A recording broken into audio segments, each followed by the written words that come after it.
Yo, all massive and crew, big up on yourself, everything is everything. They are jugglings and sitting and, guanings and I coming at a place a while ago, and my phone get busy. I be a mix up around the place out there. Okay. All right. Them something I have to go deal with them after. And see what is what. You see me? Once a good night to you, people. Blessings and respect are massive and thing. Large upon yourself. You don't know. A Ragashanti live in your ears right yes or no with me. Mr. Wash Belly. All right? It's all about a little entertainment flavor and sitting and is this thing okay? I think it is yeah. I think it is good to go. All right, check in back, big up yourself and thing, large up. Yo, people large up on yourself, everything is everything, big up on yourself and thing. All kind of something that go on down at Jamaica, them say demon take over some picnic at the high school, at Oberlin High School, all kind of drama go on with that down there and thing. One piece of pricky people. One hell of a pricky. Them said demon take over the picnic them in a Oberlin High School what there. Some get it, some dashy. Some get it, some dashy. So what I hear is that the principal, I hear say one of the teacher them go tell the principal say something along the lines, right? I don't know definitively. I just tell her what me hear. I guess one of the teacher them go tell the principal say, me don't know, like she must get some sort of message to get to the student them. Right? And I guess this teacher was known as somebody who, to use the Christian term, as having the anointed, right?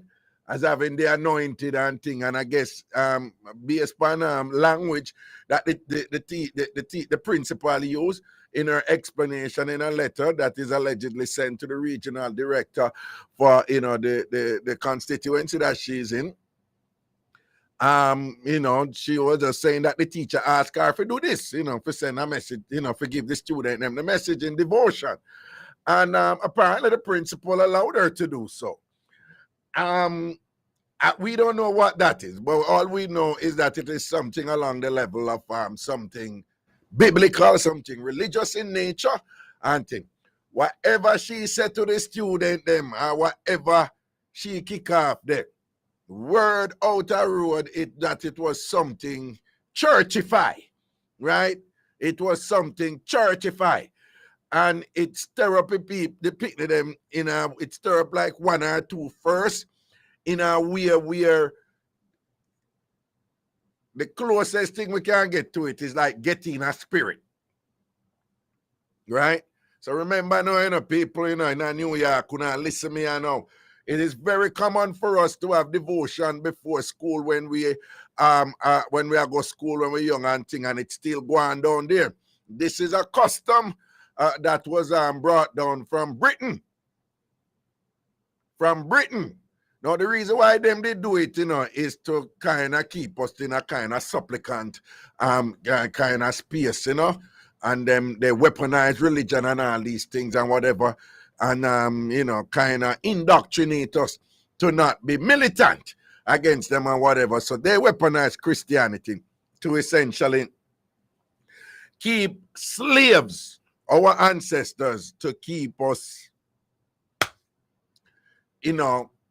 under a particular interpretation of God that essentially conditioned many of our ancestors to not want to rebel and take them over and whatever. Because, we outnumbered them significantly, so they had to come up with all sorts of psychological mechanisms that serve to keep us in a particular space where our ancestors would not, fully appreciate their advantage in numbers and thing and whatever. The whole brainwashing. But anyway, that the church over the years have evolved, where black peoples have had different interpretations of what the slave masters back in the day advocated, and indeed have used the church in many ways, to challenge that, to challenge chattel slavery and thing, right? Most renowned in this capacity, we could argue, is one of our national heroes, one Paul Bogle, who was a Baptist minister. And his interpretation and understanding of the Bible and Christianity was such that slavery was categorically wrong. He argued and whatever, and was quite rebellious, not only in utterances but in action also. And of course, them hang him, kill him. But anyway, so that is a context in which devotion was established in Jamaica and is practiced up till now. But again, our school system, a lot of our schools, less so in the latter years with the Marcus Garvey High and them type of school and thing. Unfortunately, there was a status ascribed to it. The schools that were celebrated and the schools that were given prominence and ratings in Jamaica were the schools that were aligned to European churches. So all of the schools that were referred to as traditional high school, meaning those were better than back in the day we used to have what we call secondary school, and we did have also what you call like St. Andrew Technical, stats and them school, a technical school that was trade focus and them something, the skills focus and them thing. Now, the secondary school phenomenon, it wasn't secondary in it them come second to some other entity. It was secondary in that it followed primary. So, when we got the little school, it didn't name, because, when they used to go basic school and then sitting and whatever. But then we went into primary school. Now, primary in that sense, it just meant first. It wasn't really first, but it was like first in like that formal educational system. So the idea is that you first have to go to primary school, then after primary school, you go secondary school. But what happened was that society evolved in such a way that high school was rated over secondary school. Many of you, a lot of you listen to me, probably too young to understand what I'm talking about, because after decades and centuries of that system, basically they had eliminated secondary school and called all secondary school high school, so it was all high school, but there was a status there. And what was interesting was that the secondary schools did not have devotion as much as the high school. So the top rated school, the one that were regarded as the best high school, it was just standard protocol for us to have devotion. But there were other schools that did not have devotion. Some of them that, in the secondary school that never have devotion. But the high schools were the ones that were aligned to denominations of Christianity. So I went to Calabar High. That was aligned with the Baptist Church, European Baptist Church, right? Hugo Alpha, they were aligned to the Catholic Church, right? St. Hugh's, Holy Childhood, St. Andrew High, those, as the names indicate, they were aligned to really Immaculate Conception. If you ask why go on this one. KC, back in the day, KC and Calabar get enough, but back in the day, the elites, the school that the elites went to, was really George's, George's was the elite of the elite. And even JC, Jamaica College, was held in high regard and whatever. But in all these top high school and whatever, devotion was standard fare right there. Devotion was a thing. The point I'm making is it have a historical precedent to it, a historical context to it, and it also has that's deeply entrenched. and it's also aligned with a form of elitism, who the creme de la creme, the top of the top, right? And part of how they were branded and the rituals that aligned with, the creme de la creme was part of that, their institutionalization in our educational system. Like devotion was a thing, was that, it was one of the things that set them apart, I guess, from the undesirables or the others who were not as civilized as whatever. I'm just giving you the context in which devotion was celebrated, institutionalized, entrenched, and actively practiced and delivered in such a way that it became a part of our identities. When I was growing up, I couldn't even imagine going to school without having devotion. It was just unheard of because your band come in and thing. So devotion is a thing in Jamaica. It's a thing and it's a big thing in Jamaica. So devotion is a time when, where some acknowledgement to God take place. And it was a time where some sort of moral order was established. And it was a values training time. So it's like, before you're going to learn maths, English, and social studies and whatever, ground yourself in God and devotion first and whatever, to start your day. I'm saying all of this for you to appreciate how important devotion has been in our Jamaican educational system. So it was in this context that this woman went to the principal and said she wanted to talk to the students. I just want you to know that this is not like a normal thing. This is a big deal for the principal to let this teacher go and talk, in devotion to all the students. Now, whatever the teacher go and talk and go say, it rile up a student them, because as some get to some dashes. So this is allegations.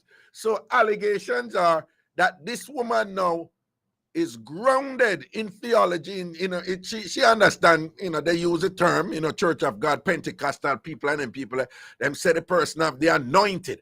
That means that they were granted with certain gifts from God, directly from God. When you hear the church people them say, that person of the anointed, no normal Christian that the Christian, they have some proper power, some good up power where God give them.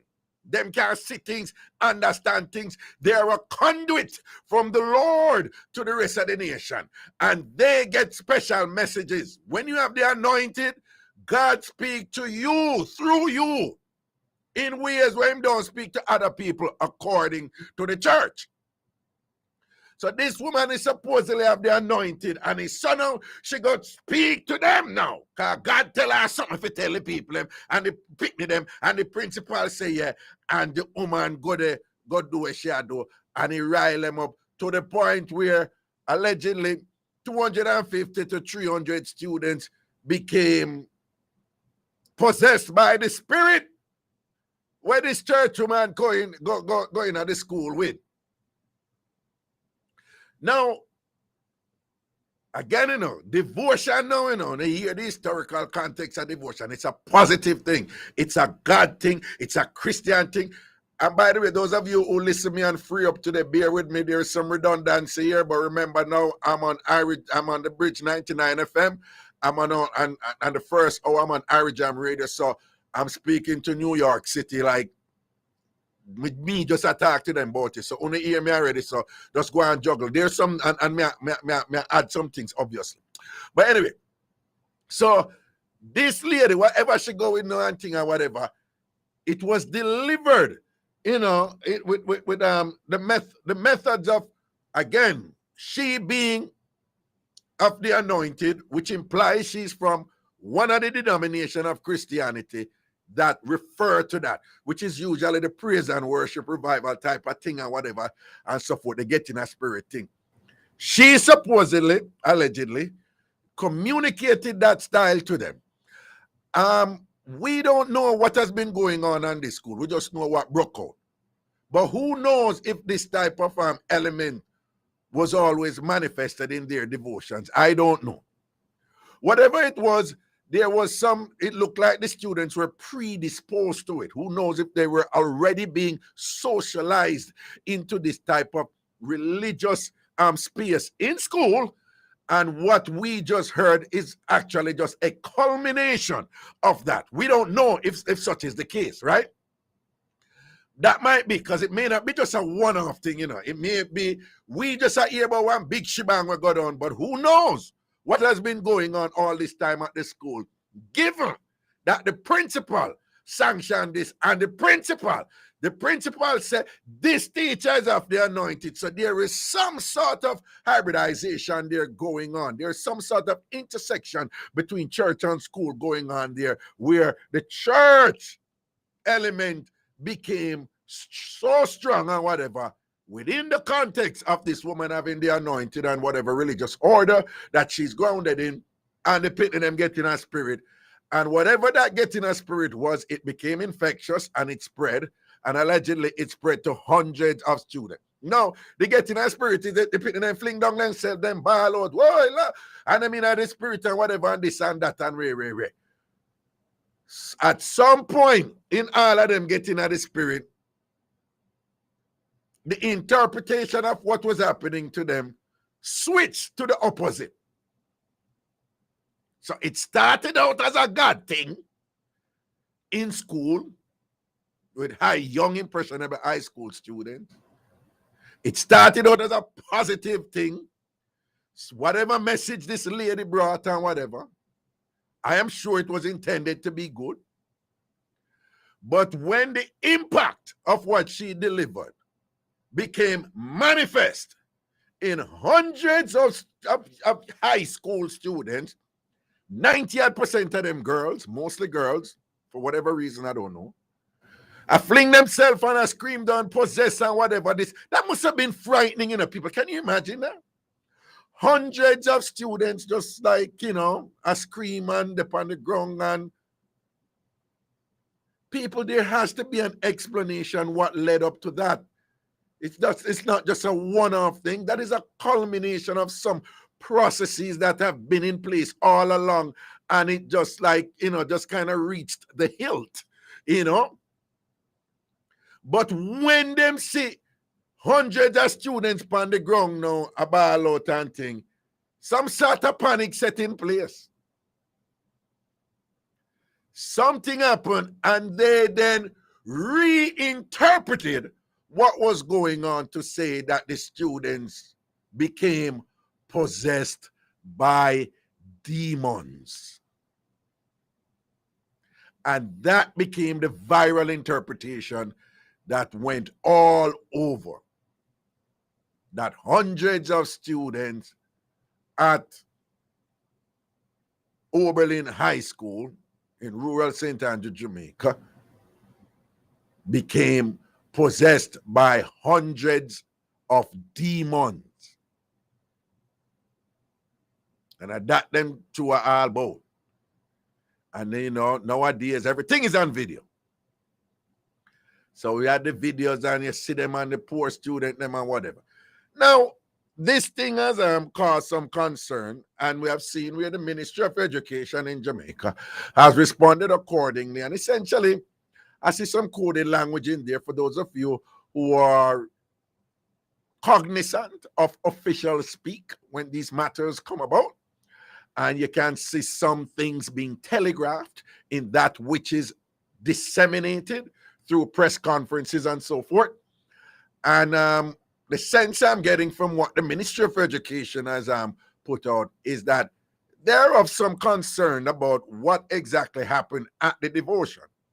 And they have implemented language along the lines of, we have initiated a discussion to see what went on in the devotion, and the tenor of that language is like,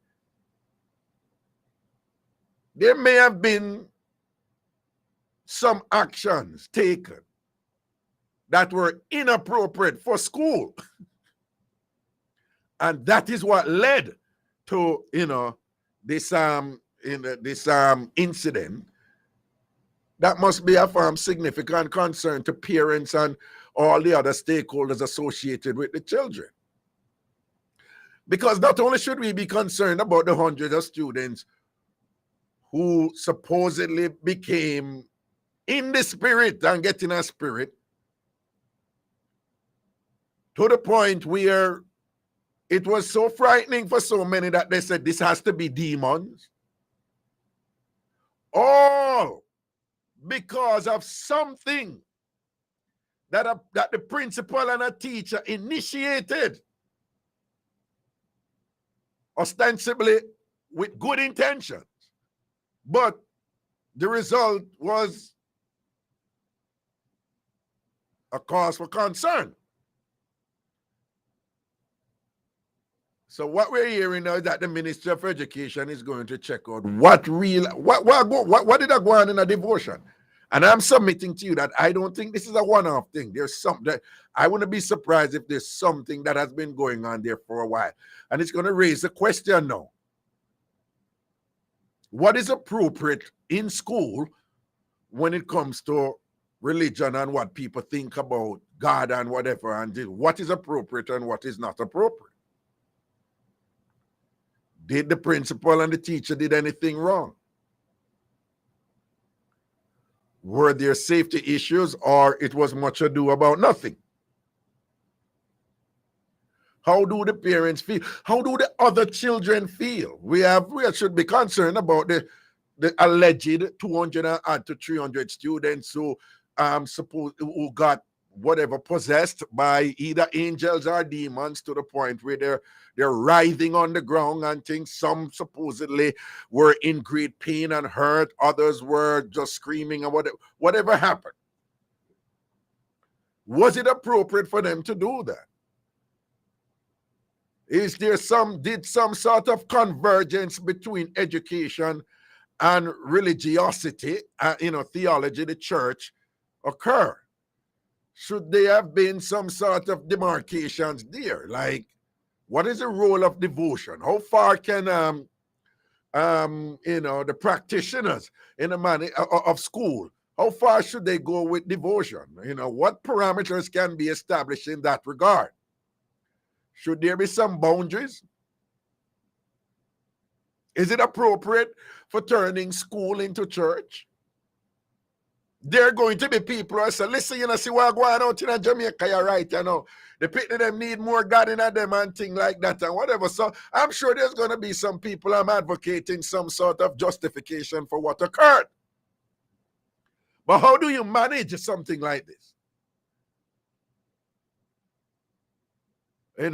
Were you in some sort of executive position where you have to establish policy to regulate this form of conduct so as to make every effort to prevent its reoccurrence? What would you put in place to make sure I said the people them not getting a spirit again in the Jamaican high school and a carry on and all them sitting there, whatever? How you to manage this? And of course, as usual, I'm just being a provocateur here, but I've raised numerous questions. And again, some people have misunderstood my questions, but my questions are just basically aimed to challenge some of the long-held practices that we have as Jamaicans. As soon as we don't understand something, we assume that it can only be a negative reason that is going on right there. So even if the kids were getting in spirit and so forth and things like that, as somebody myself who grew up in what we in Jamaica call lively churches, right? I grew up in a revival church. I went to East Queen Street Baptist Church for pretty much all my childhood life coming up and things for many, many years. But I also went to revival church because my mother was a church woman. So I grew up in a Christian home. And when I go to lively churches, so I was a regular person in churches like Pentecostal church, revival churches, and whatever. People, when you're in these church and church nice, it's quite normal for people be singing and going and people up on the ground and scream out and all them something. That is quite normal. and things. So why people assume it's something negative the students were going into. And again, I'm not contradicting myself. I'm just saying that there are different layers for us to understand this thing.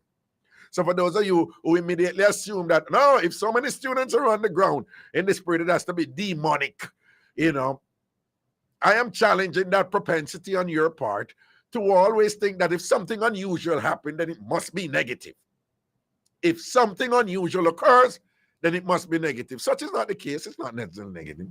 And at the same time, I'm also wondering if people are getting a spirit, why almost all the students who were in the spirit, the 100 out of the 100 of them, pretty much all of them were young girls. Why is that? Why the spirit did only like the girls them? What was going on there? And if his spirit did involve Jamaican, I'm again, man, I take my side. I'm not looking on different. If his spirit did involve, why would I always think his spirit have to be bad? Good spirit not there too. And why would I always have these religious explanations for phenomena? Why would I can't entertain alternate explanation? Indeed, it may be necessary to entertain alternate explanation in order to really understand what occurred here in order to prevent its reoccurrence. May I comprehend, right?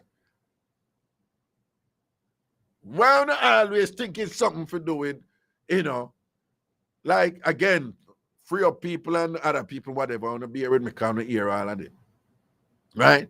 Why don't I love blame Satan and demon for everything that happened and whatever, instead of taking responsibility for the choices that you make and that you say other people make? And to hold them accountable, when the choices that they make weren't exactly the best one. Why don't I love blame God for everything? In a sense, when we say for everything, in the sense that, well, let me put it another way. Again, when Ninja Man famously said, infamously said, Jamaicans have a serious problem because as soon as them do something bad, them blame Satan. And Jamaicans say every time, the Ninja Man said, every time Jamaican do something bad, the devil said, what I know, I bet you me, them are going to blame again. And it's true. So Satan as a personification, well, as a spiritification, I coined that word, of being bad, along the same line as dopey, demons, bad spirit, whatever I want to call it. Why would I love blame people? It can't be that, well, the teacher made a mistake here. The principal made a mistake here. The teacher and the principal made an operational and a managerial mistake here that led to some consequences that, that weren't too pleasant, and we need to just give them a look at talking to about it to ensure that that doesn't reoccur and that it doesn't happen in other schools. Why it can't be something like that, right? Why every time something go bad, Jamaicans not found a Satan strong, you see how the devil strong, you see how the devil strong. Why would I blame the devil when I need for blame on yourself? When I love blame Satan for things, I need for blame, and I blame demon for this and that and whatever, this and that. Listen to me, some people just wicked and have nothing for do with demon. Some people just wicked in pursuit of their self-interest. Accept that. Because once you accept that, you're more likely to make the necessary step, for example, to remove yourself from a toxic situation than to just sit on your knee and a night and a pray, but you stay night and think because you're just caught up in this, God and the devil paradigm, angel and spirit paradigm, that you absolve yourself of any responsibility to, for hold yourself accountable or hold others accountable when bad things happen and say, no, those were not good choices, or I did not, make some good choices there, and I'm going to hold myself accountable because I am wrong. I am wrong. I made some bad choices. I am wrong, and I'm going to change them. And stop blaming and blame Satan and all these things and whatever. And finally, let me just give you an anecdotal instance of where these things they get awry. A-W-R-Y. Again, there was an incident that occurred in Bull Bay years and years and years ago, where some gunman go for kill off an entire family. A father, a mother, either the father or the mother, one of them, I don't remember which one, is either the father, mother, or whatever, and a child, right? So the father and the mother have a child, and one of them mother, they dead. So 4 of them, the grandmother, the father, the mother, and the child. And the gunman is going to kill the whole family. And when the gunman goes up, boom, and kill father. Shot the father, kill the father. Because the grandmother, I tell you this after, you know. And goes up, boom, and shot the mother and kill the mother and thing. And then the gunman go over the baby and goes up for shoot the baby and either the grandmother and the gun stick. And the gunman try to kill the grandmother, but the grandmother says she squeeze the baby and the gun stick. And the gunman supposedly made some comment that you're lucky and left. So I am watching this, because this was, it was publicized and televised. And the grandmother said, is God save she and the baby? Is God save she and the baby? And then people say, watch God at work, and God make the gun stuck, and all these things, and God make the gun stuck, and whatever. So, of course, this raises a question then. Why God never make the gun did stuck for the mother and the father? Of course, you are Jamaican saying, well, the mother and the father must have been involved in something, man. Some of them did involved in some evil. That's why God never saved them. People don't need to stop them something. Don't do that. Don't do that. You make God look stupid, and God can't be stupid. You don't, them never know nothing about what the mother and the father do, but just because them have this thing where it's God or the devil, so you ascribe the good outcome to God, so, Satan must involve in the other one. That's why God did allow that one day and thing. God no stay so, God can't stay so. God can't just sit down and enjoy innocent people are dead. Only if you stop use them type of construction, if you explain everything. In this instance, Thank we star said the gun never work and whatever. And never God make the mother and the pooper dead. God no wicked so. And then now, once you start think them ways, now you're more disposed now to take some steps, to prevent a reoccurrence of that, or something to defend yourself, or to put some security measures in place to protect your family, and then something there. As opposed to things say, your goal right now is to keep out the devil and praise God. That's all you need to do in order to protect yourself. I'm telling you, the people who do well in this world, the people who are successful and living successful lives and do these things in this world, they do not live their lives lockstep in that simplistic paradigm of good and bad based on religiosity. Them not do that. The same people them who not admire out there who live big life and all them something there. Them not do them some of them. Anyway, we're going to look a break and we're going to forward. Okay, so far. It's the Bridge 99 FM. How you deal with? Gonna leave. Hi, this is Paul Issa, and I want to tell you about a special event that's happening in New York on November 12th. Couples Resorts Jamaica and the Issa Trust Foundation are hosting the For the Children Charity Gala to raise funds to build a children's health center in St. Anne, Jamaica. There will be dinner, dancing, and a great show featuring Third World, Leon and the Peoples, and DJ Nori. Buy your tickets online at issatrustfoundation.com and don't miss the For the Children Charity Gala starting at 6:30 p.m. at Sony Hall in Manhattan on Saturday, November 12th. Come and have fun and support this worthy and necessary cause. Go to issatrustfoundation.com for more information.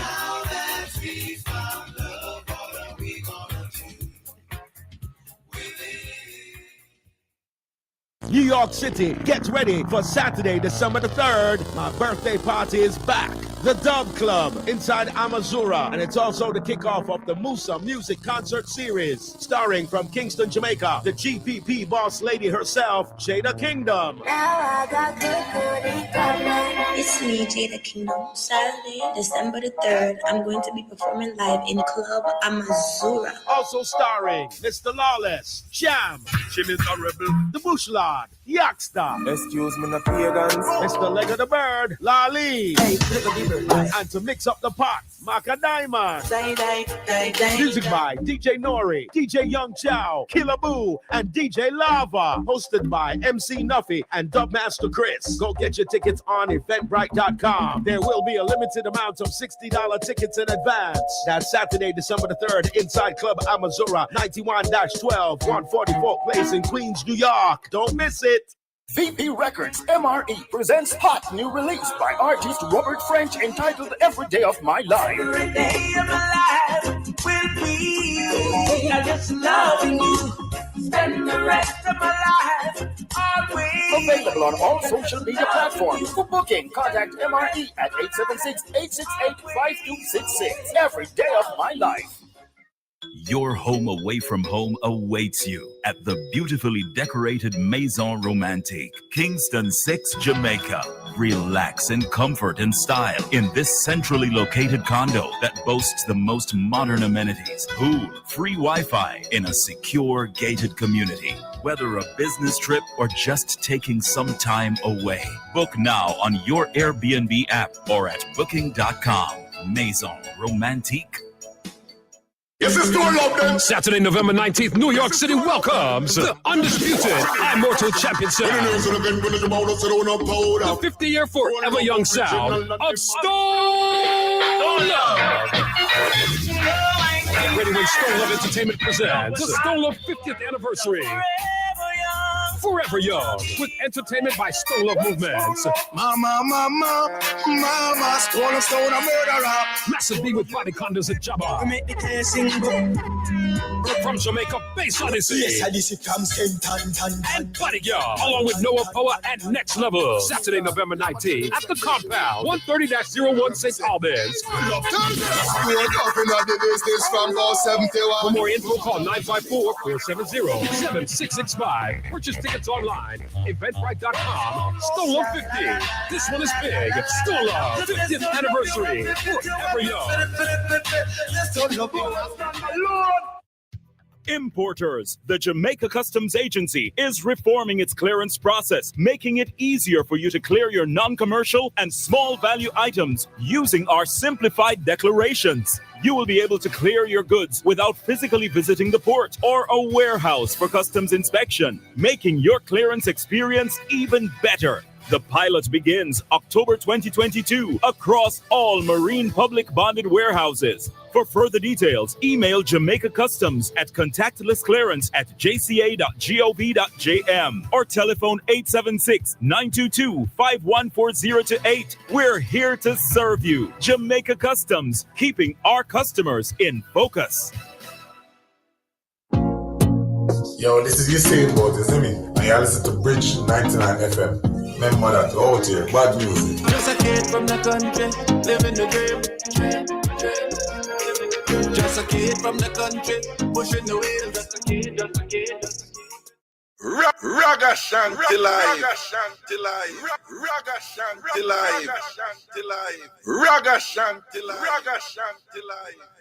Again, to all of the people who listen to Burn Free Up today and I heard some of my commentary on that matter before.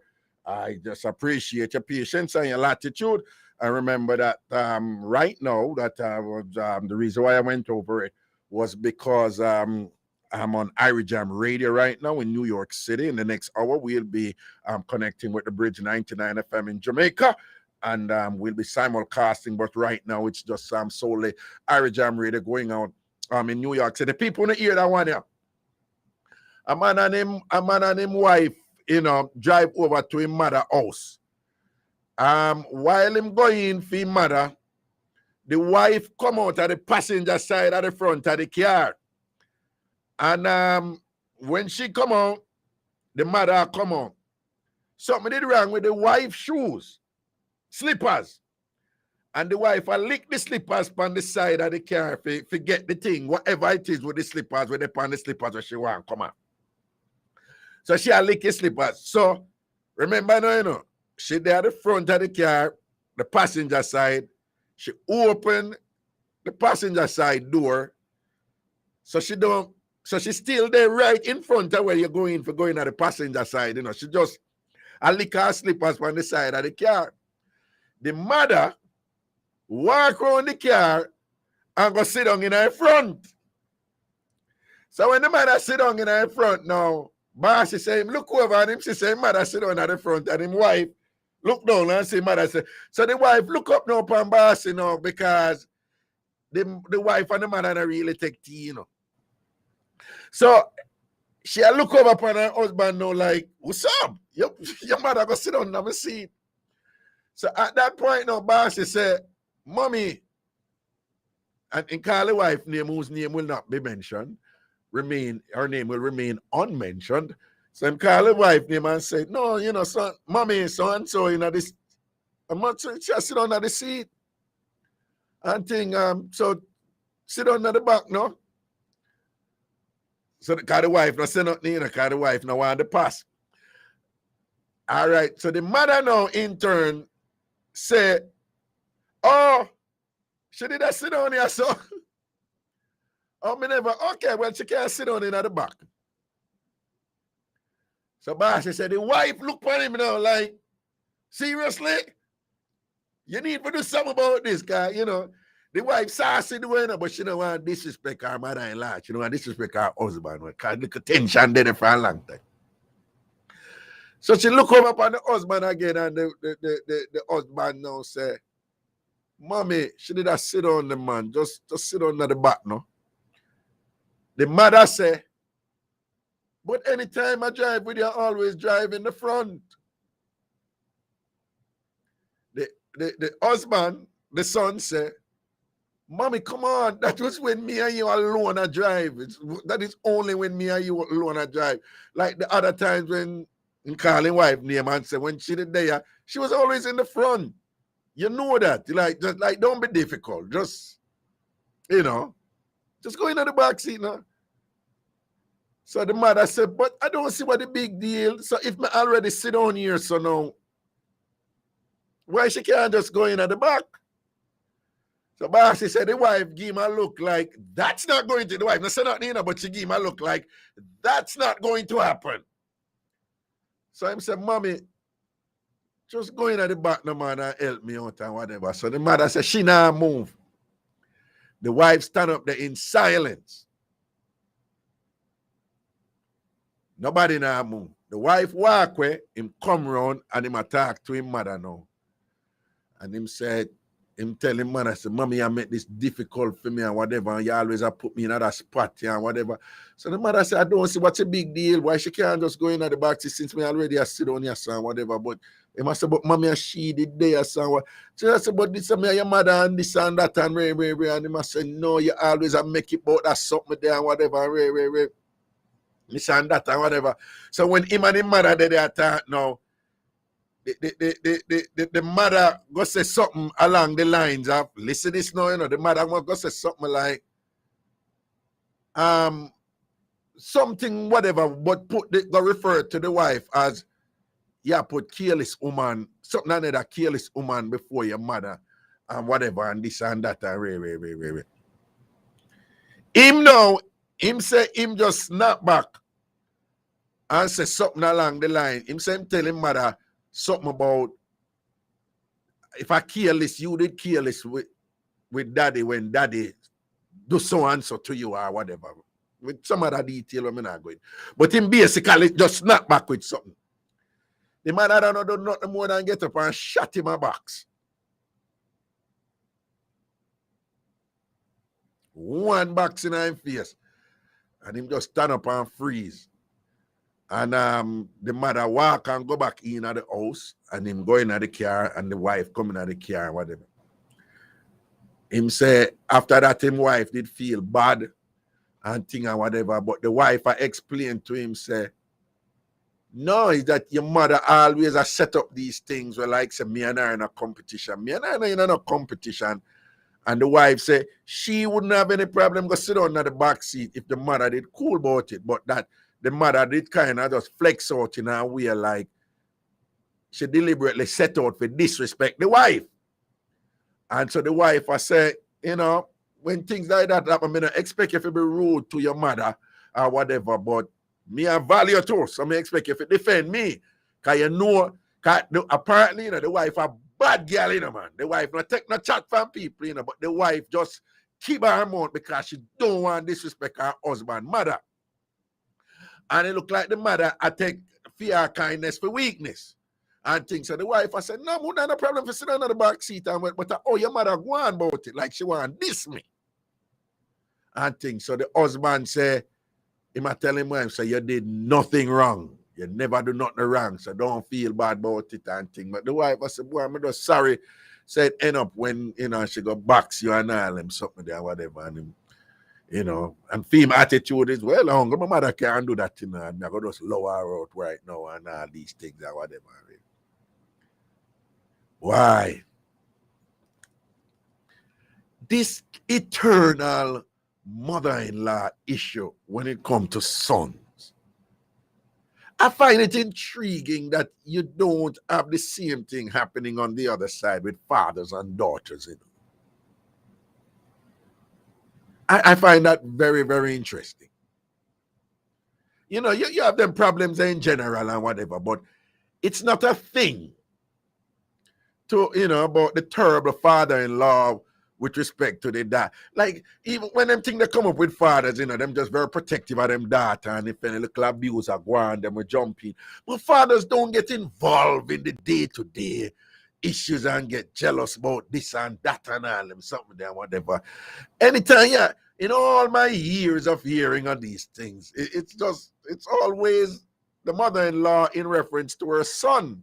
You hear these, I could be wrong, but just I telling you what me hear, some of them may come for me. I could be wrong. But these little parent-in-law issues, to the point where movies are made about it and things. There's a movie called Monster-in-Law. I mean, they end up nice. The movie end up nice. But it's in reference to the mother. You don't really hear, it's not really a big thing with father. You don't hear like this father-in-law toxic syndrome. And it's just usually with the mother. And it's very often with the mother and her son. It's generally not with the mother and her daughter, Again, you have issues all across the board, whether mother, father, daughter, son. But I say, the one that is prominent and that is constantly problematic is mothers who, for whatever reason, can be, unreasonably intrusive in their sons' affairs. And let's be fair to some of the sons who are themselves too beholden to their mother and are not as manly and masculine as they should be in terms of balancing the priorities between their partner, in this instance, them woman or them wife, and them mother. That being said, if it was my mother, I may think the mother wrong too. But if it was my mother, would I take it back to? That's one of them things, the people or whatever. The mother got way too far. She out of her. I'm back to grown man. And she out of her. The man is 38. The man is 38 years old. A big man. Right? And a young boy. And him something, a big grown man, 38. And thing and whatever. And go fire box in a man face. So, and thing and whatever. And let's give thanks because him have a wife who, she understanding of it. Because you have some woman, them not take no chat and believe, and take a thing on a certain level and believe. So the man to flex certain way with the mother, right? But the wife was not only understanding and thing, but she was sensitive and compassionate with respect to, the outcome and some of the dynamics involved. And she was most sympathetic and understanding and concerned about what her husband was going through and things like that. So give thanks to the wife and things there. So, but me know say somehow to me, I say, the wife should have just lower her, man.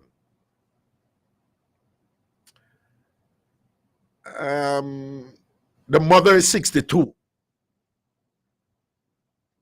Right? The mother is 62.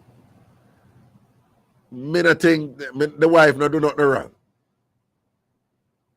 I The wife never cuss her or nothing. The wife never do nothing wrong. The wife hold it and allow the man to deal with it and thing. So she never do nothing wrong. And she just kind of passively defend her thing because she not punk either. All right, give me a call, President. Give me that call and make we see what I go. Hello. Even though we have to go break in like 2 minutes. Hello, good night. Hello. Oh, 888-546-8742 from New York. 888-546-8742. 888-546-8742. Oh, it's a big respect to everybody over Yard Style Restaurant in Brooklyn, the 105 on Flatlands. Yard Style Restaurant, 105 on Flatlands. Big up on yourself over there. Over there, so. Large up on yourself, Yard Style Restaurant. And big up my little linky them at Springfield Restaurant. We have to take up. Give me the call, make we see if the person can. President, bring in a call, make we see if the person can. Hello? Hello? Hello? Raga? How is Mr. Never Wrong? Yeah. The mother wrong for window. Mr. Never Wrong, you can't stay online because we have to take a break for like 3 minutes. All right? Yeah. All right. President, keep Mr. Never Wrong there because we have to take a break for 3 minutes. Mr. Never Wrong kick it off by saying the mother wrong. So we are going to say where this discussion traverse when we return. Right? So just stay tuned. When we come back, we'll be connected with the Bridge 99 in Jamaica, and it will be a simulcast, within that hour from what would be 11 to 12 and thing, all right? And just stay tuned.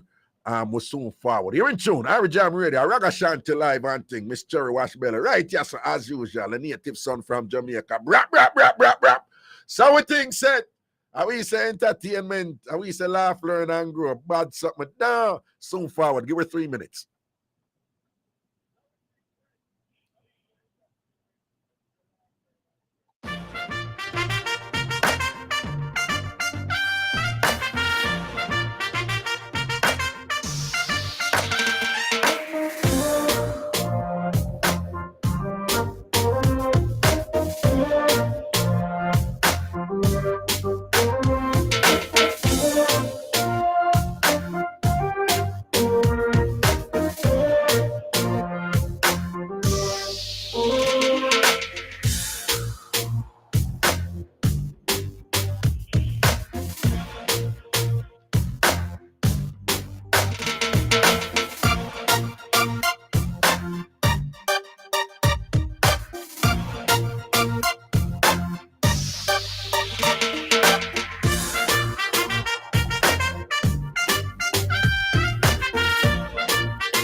This is a public service announcement from Irie Jam Radio.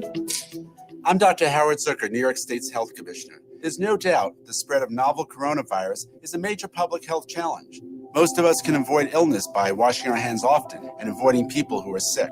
But the elderly and people with existing health conditions should also avoid crowded places and people who are ill. We're working 24/7 on this evolving situation, so stay informed and don't be misled by rumors and false information. And most of all, please stay well. That was a public service announcement from Irie Jam Radio.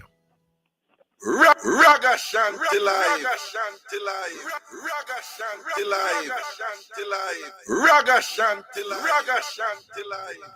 And welcome back up in anything, people. And with us, welcome with Jamaican listeners right now on the Bridge 99 FM, who just lock in and thing within this hour. So it's a simulcast. Now, I want to remind you to our listeners in Jamaica that we are the thing set up right now until Jamaica and the US are on the same time. That on Fridays, the show commences an hour before you're hearing us right now. So Mr. Never rang up on the phone and he's going to respond to a matter that was raised in the initial hour.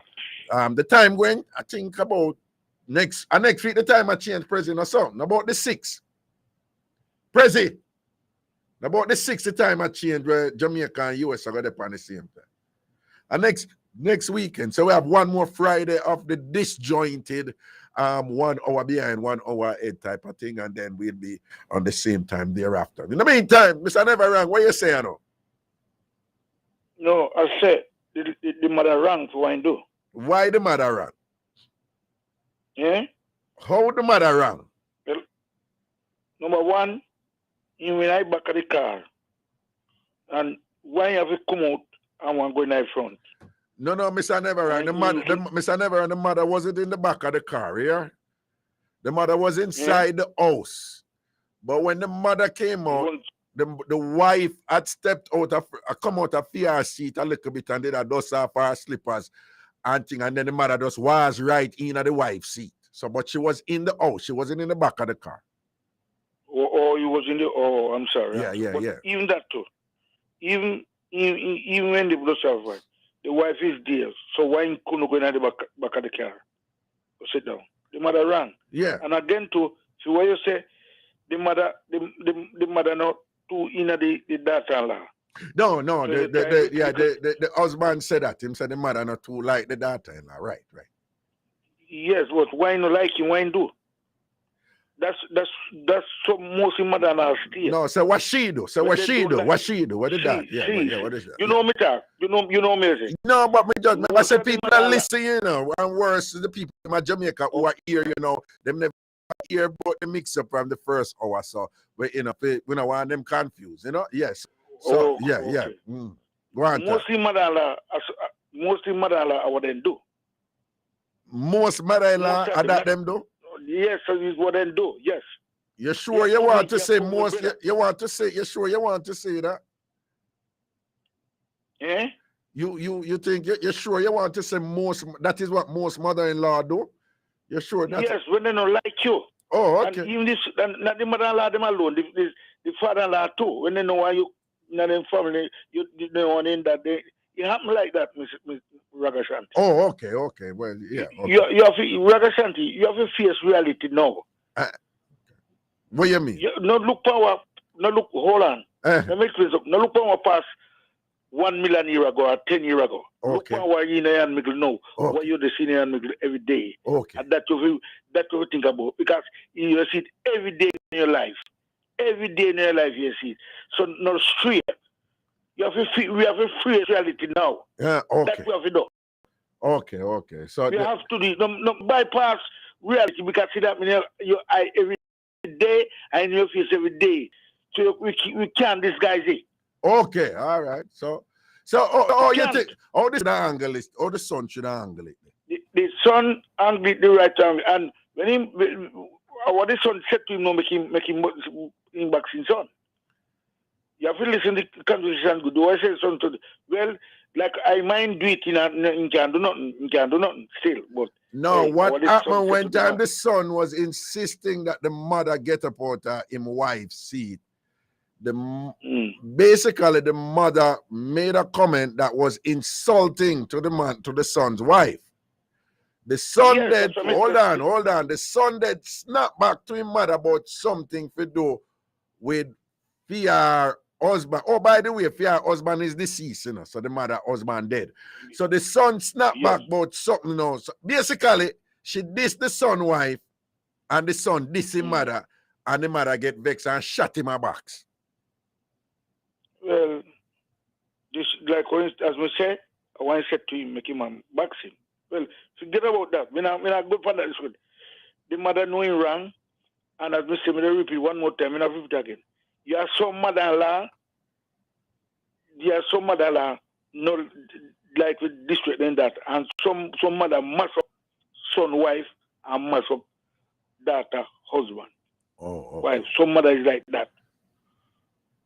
So, hold on. So when it reached a point where he might ask him, when he might tell him mother, say, Mommy, said the son wife named Sandra. So he must say, Mommy, but Sandra did I sit down here? So she was sitting down here, she just get up out to go knock her dirt off her slippers and thing, and you're in at the seat. You can't just go in at the back.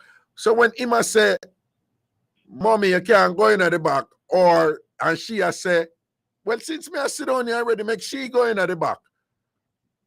Is there one of those options that you think is more reasonable? Who you think should have moved?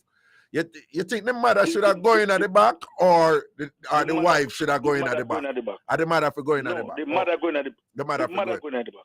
But the mother would say, but I'm already sitting here, I already know so she didn't have the seat. But since me I sit down here, the mother, Raga, the mother is like, oh, you talk, the mother come definitely make trouble with you doing that and that. Well, I think so too, I think, yes, I think so too.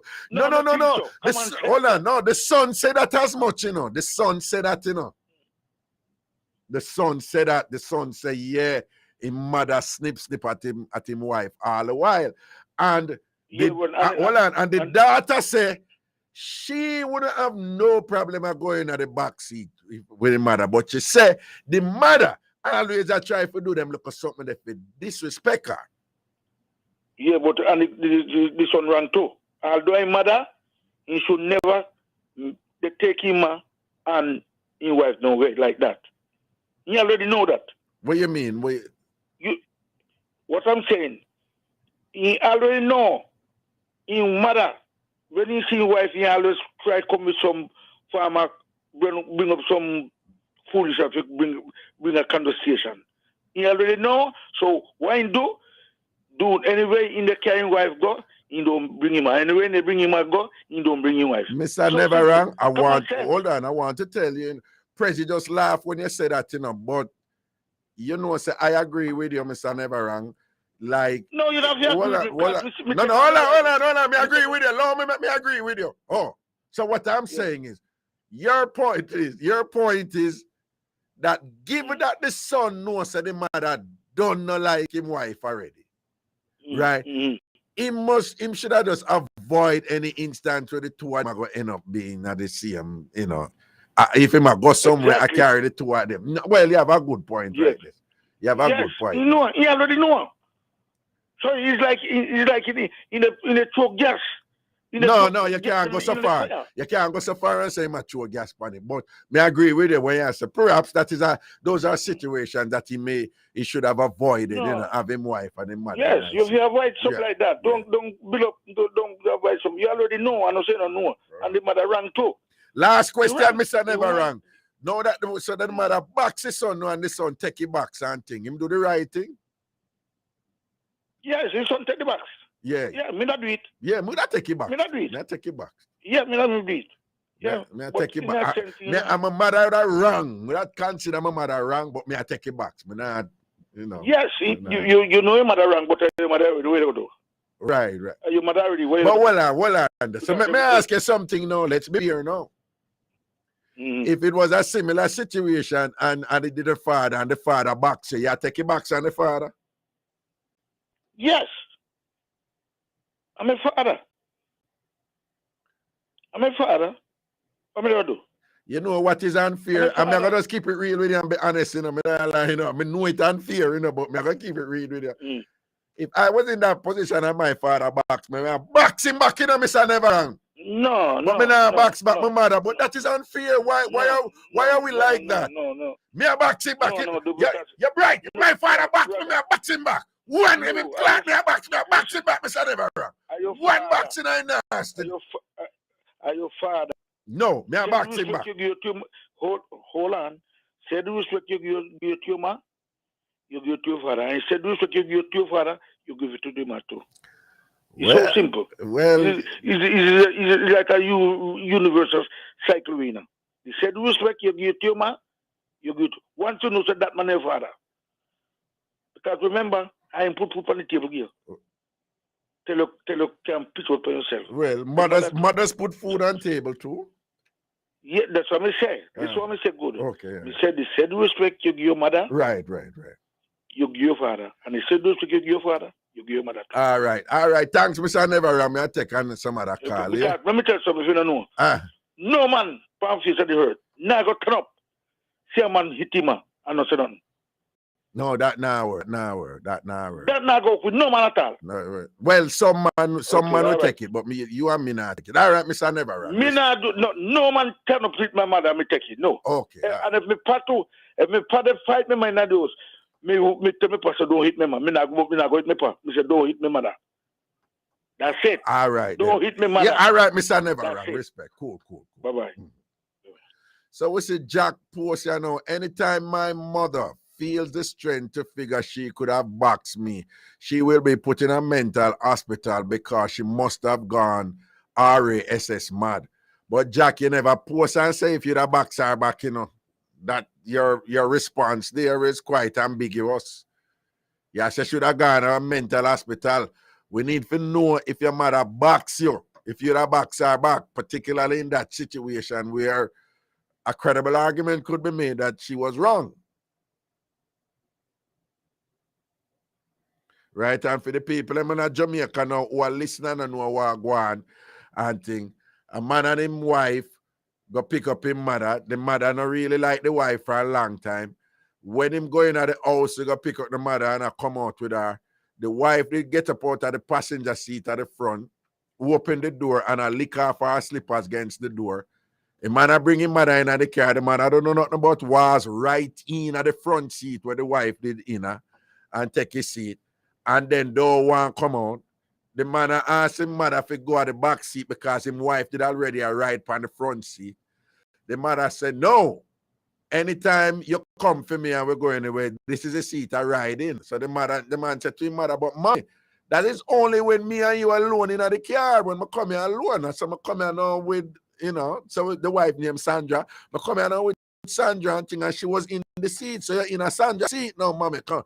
The mother, she now come out of the seat and think the wife, or all this time the wife who sassy and not take no chat and whatever and can defend herself. All this time, out of respect for the mother, she not do her say nothing. She just hold her corner and clutch out of respect for the mother. But at the same time, she never feel too pleased and she did not expect her husband to defend her.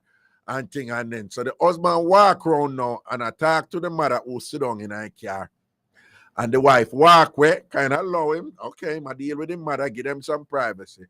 While talking to the mother gonna make some sort of disrespectful comment to the husband where him put him so and so and use the word careless in reference to him wife. The husband now I defend him wife and feel upset say him mother now is being unreasonable and I diss him wife.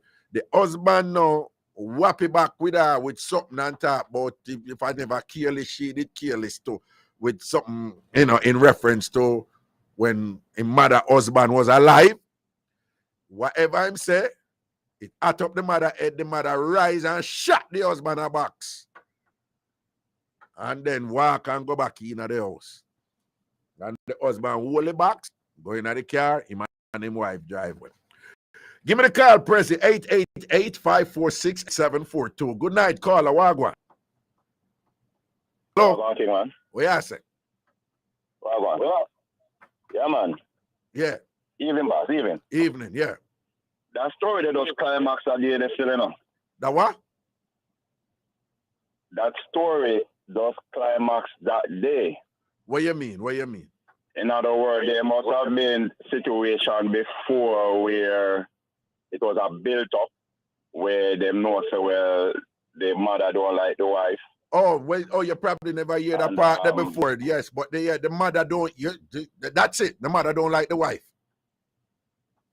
Yeah, so that story does climax that day come. I really get the feeling like the wife may be tired of being at the second position. And people have to realize that the love we have for your mother and her son is different than the love we have for your wife. So there should be no comparison. And unfortunately, you have people get jealous over it. Well, when you said there should be no comparison, are you saying there should be no comparison from one of the parties or in general? No, I'm going to phrase the question another way. When you said that the love where mother and son have is different from that of a wife, are you, okay, what action you think either the mother or the wife should have taken? The mother, okay.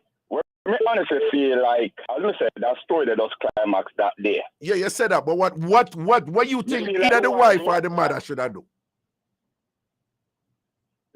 The wife maybe just decide she should not take the second position no more. No, but you never answer the question. And I'm saying, what you think the wife or the mother, should the wife have just gone in the back seat or should the mother get up and go in at the back seat? And that's why I'm answering the question. Maybe she decided that she's not taking the second position and she wants that husband to stand up here. That's why she insists that she's not going to the back seat. No, but sir, that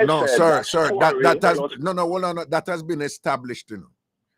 I'm just saying, were there to be a resolution? Well, yeah, you say she should not do that and whatever, because that is exactly what occurred. The wife just basically a signal to the husband like, "Now, of course, your mother done, your mother, you need to defend me years, you know, because your mother got too far." So I'm just saying, giving your analysis of it, is there one way you think one party should have gone? Either the wife should have just go in at the back seat and allow the mother son thing there, the mother miserable, or the mother is so unreasonable that it was understandable that the son insisted that she go in at the back seat. The mother is so unreasonable. You feel like the mother is so unreasonable. Okay. Let me tell you the reason why I feel like the mother is so unreasonable. Right. Because when she make a comment about the man wife, yeah, the son flip back a situation upon her. Yeah. I feel like she is so unreasonable because them have this thing about a feed them son. Oh, the mother them have these things about a feed them son, don't? Yeah. And them feel like say another woman come take them son. Oh. Sorry about that. Another woman come take them son and the next woman cannot take your son. But some mothers feel that way they don't. Them feel overprotective of them son and them something they don't. Okay. So the mother really should have gone in at the back seat then. The mother, that's why I feel like that's why they just climax that day. It's just that the daughter decide, the wife decides say, hey, we're not going to go in at the back seat. So the son must have realized the mother attitude and decided to my backing wife. Right. But I don't know if you did hear the first part, but what Tammy had also explained was that when they were driving away, the wife was just most concerned about what was happening. And what the wife explained was that she would not have any problem going in the back seat all the time if the mother did it. But she said it's because the mother is always snipping at her and doing these little things to disrespect her, where she feel like, say, you know, she must stand her ground in some way. And commendations to her because she stand her ground in a way where she never cuss the mother or diss the mother or nothing, because she could have dip up under the mother and she never go there so. And think, but she depend on the son now for like, yo, I'm not gonna diss your mother, you know, but you know what, you know, you angle is because, like you say, the wife is like, no, your mother always a come for me. You know, them look neat, look disrespectful with them. I don't like it. So you're right, boy. Yeah. Exactly. And at the end of the day, mothers need to realize that when a man having wife or a good woman in their life, it's always gonna be your son. So the wife must have said, no, no. I'm not going to go in the back seat because there must have been other situation where she feel like the mother have been little her and she depends on the son to back her. So that's why the son do it by saying, so when that did happen, I kill us, did kill us, and I've currently take the box, and I take our 6-2. No, me would have take your box. Me would have take your box. But last question. Hold on, last question. We'll come out with me and Mr. Never. And I'm just being honest. I was just being honest. And let me be clear again. It is unfair and unbalanced, but I'm just telling you the truth. Why is it that, and I'm sure there are other men out there who would agree with me. Why is it that I would have taken the box from my mother, right? But were it the case and it was the father in that position and him back to me, I box him back. Why is that? Listen, you know, I'm gonna tell you why. I'm gonna say to you why I feel like it's the case. Yeah. A mother can never deny a pitney, a father does. And there's always a connection to your mother that you don't really have that connection with your father, no matter what. And that's why I feel like at the end of the day, your mother nursed you as a child. So there's a strong connection right there that you don't experience that sort of connection with the father. Okay. But as Mr. Neverwrong said, still, you should have given him the same respect. Right, get the father the same. He might not get it. Yeah, man. Yeah, I mean, I have to respect him for that. Well, that's true. As I said, the fact that as nursing a baby, there's always a stronger bond most of the time with the mother and the baby. But the father don't have that. And that's why I feel like you would not put your hand on your mother, but if your father punch you, he may wake up back in the hospital or something like that. Well, we now put him in the hospital, but him have to understand, him have to get the ears as to man. If him backs me. You may never know when you sing what happened. All right. Okay, make I take some other call and thing. All right, blessings, man. Respect for the meds. 888-546-8742, 888-546-8742, 888-546-8742, 888-546. That's a toll-free number if you're calling from New York or anywhere in the United States. Anywhere in the United States. Oh, wow. New York is in the United States. Go figure that. Okay, 888-546-8742, 888-546-8742, or even from Canada. All right. Hello, good night. President, bring in the car. Yes, hello. Hello. Yes. Hello, Ragashanti. Yes, good night. Yeah. Good night. First time caller. All right. So funny. Yeah, blessings. Yeah. Blessings. All right. So like you have two callers? No, man, it's you have the thing playing in the background, darling. Just move away from it off, no, please. Let's turn it off. Yeah, because you're getting a delayed broadcast caller when you alone because you're listening. Yeah, go on. Yeah. Sorry. All right. So I think that the mother should have gone. She already in that front seat. The wife, like, although she's a roughneck, she was all right with it, so she could have stood on that back. But I think the son should have spoken to the wife as well as his mother. And then it might have been a little more calmer, because then they would have to go to another level, get rude to her, and then. No, hold on. But spoken to the wife. Why? What would the wife have? What did the wife do there to warrant the son speaking to her? No, because the mother not carry on so much. So after he done talking, mother now listen, and then son go over and say, honey, he say, we know our mama here. So and she carry on or whatever. And then we established that as much as rough as wife is, then it would calm the situation a little more. I see what you're saying there, I see what you're saying, but in reference to all of that preceded you, what has been here is that you have to understand, you as a woman can appreciate the most important thing for women in relationship is security, you know.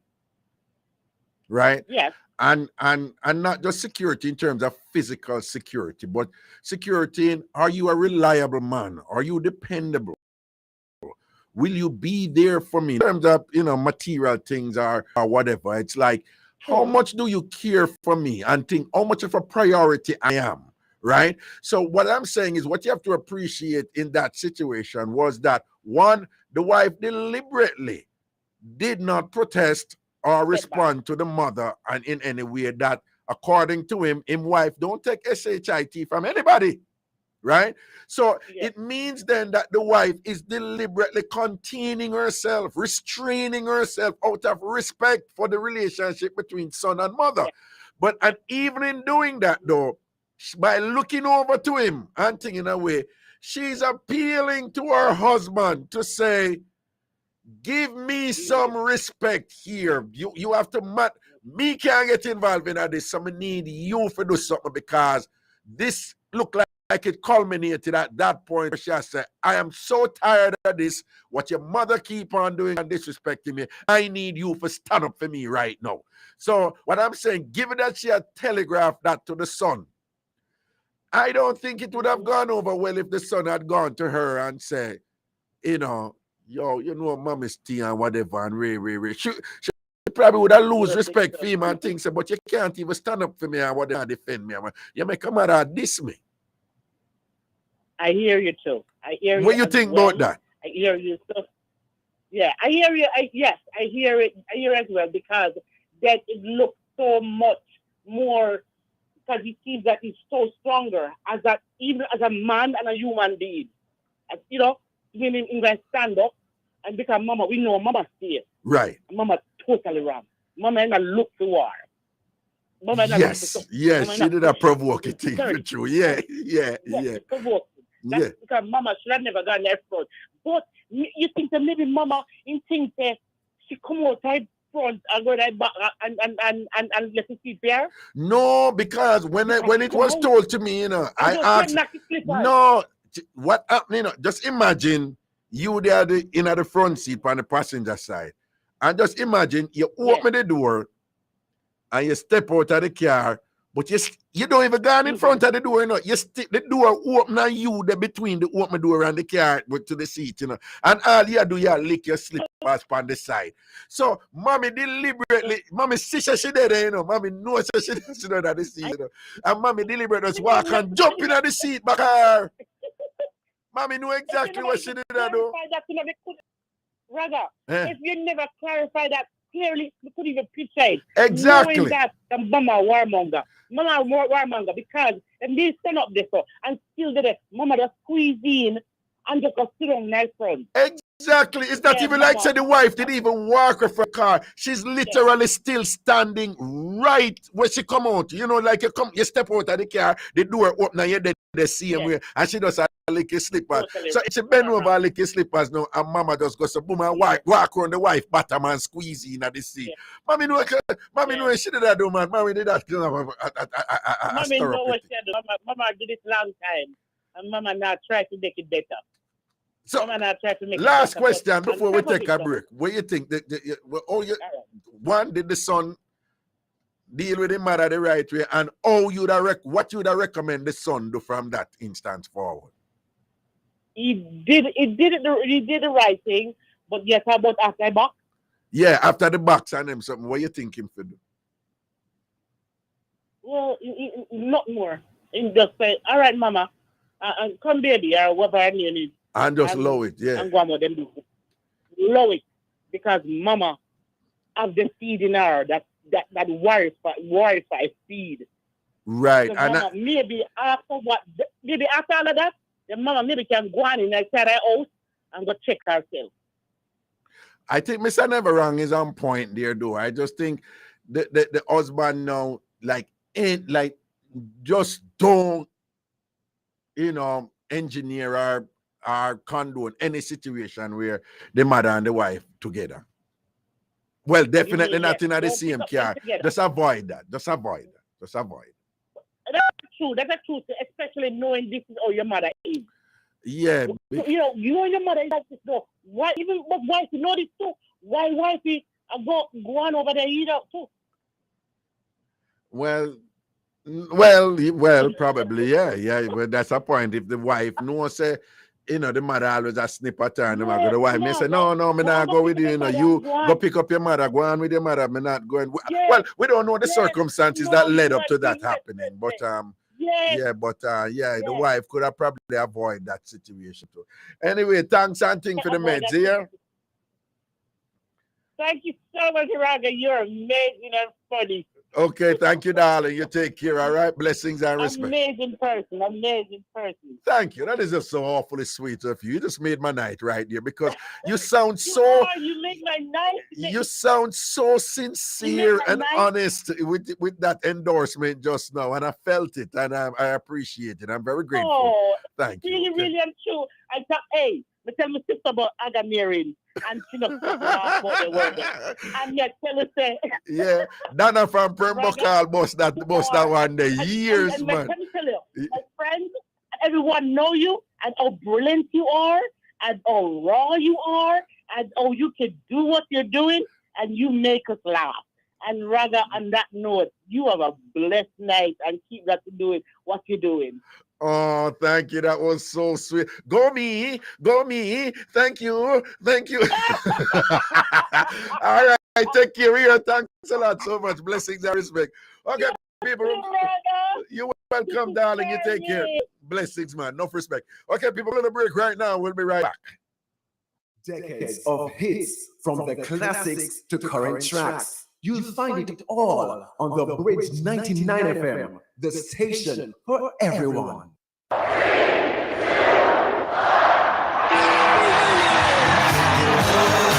What will you be doing New Year's Eve? Well, DJ Roy and Chef Garfield invite you to the New Year's Eve Black and White Ball, December 31st. Doors open at 11 p.m. to New York City's most elegant venue, the Resort World Casino. Champagne toast and party favors at midnight. December 31st, New Year's Eve at New York City's most elegant venue, the Resort World Casino at 110-00 Rockaway Boulevard. Purchase tickets in Queens at Genesis One Restaurant, DP Records, Irie Jam Office, in Brooklyn at Topaz Restaurant, and Tasty Delicious Bakery. In the Bronx at Moody's Records, People's Choice Furniture, Rockatone Restaurant, and in Long Island at Sam's Caribbean Market. In New Jersey at Taste of Island Spice, and with Back Forward. For group rates, table reservations, or more info, call 718-739-8443 or 917-335-531. From DJ Roy and Garfield, we'd like to wish you and yours a Happy New Year. It's definitely the service. It's about business for me. I'm out, easy access to all my meetings. It's the range of rooms for me. I love the gym. I love the pool. The restaurant and the bar do it for me. It's definitely the service. Our hotel in the heart of New Kingston, Jamaica's business capital, seamlessly blending boutique-style guest service with the highest level of professionalism, luxurious accommodation, and every modern amenity. Book now, 876-968-6222, or visit ourhotelja8.com. Saturday, November 5th, all roads lead to the compound. Stretch and Start from Road International presents a night called At Your Age, The Return. And it's gonna be so crazy. With music by Master B, Kevin Crown, Road International, Broadway Sound, Creeper and Just K, and so many more. You don't want to miss this event. Crazy. And it's all gonna be hosted by Conscious, Mr. Vegas, and Kimar Hycon. One more year, one more again.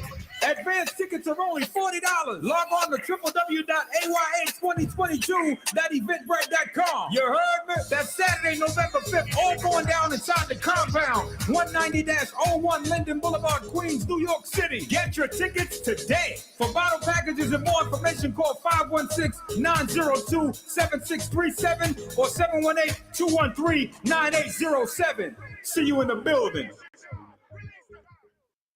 Importers, the Jamaica Customs Agency is reforming its clearance process, making it easier for you to clear your non-commercial and small value items using our simplified declarations. You will be able to clear your goods without physically visiting the port or a warehouse for customs inspection, making your clearance experience even better. The pilot begins October 2022 across all marine public bonded warehouses. For further details, email Jamaica Customs at contactlessclearance@jca.gov.jm or telephone 876-922-51408. We're here to serve you. Jamaica Customs, keeping our customers in focus.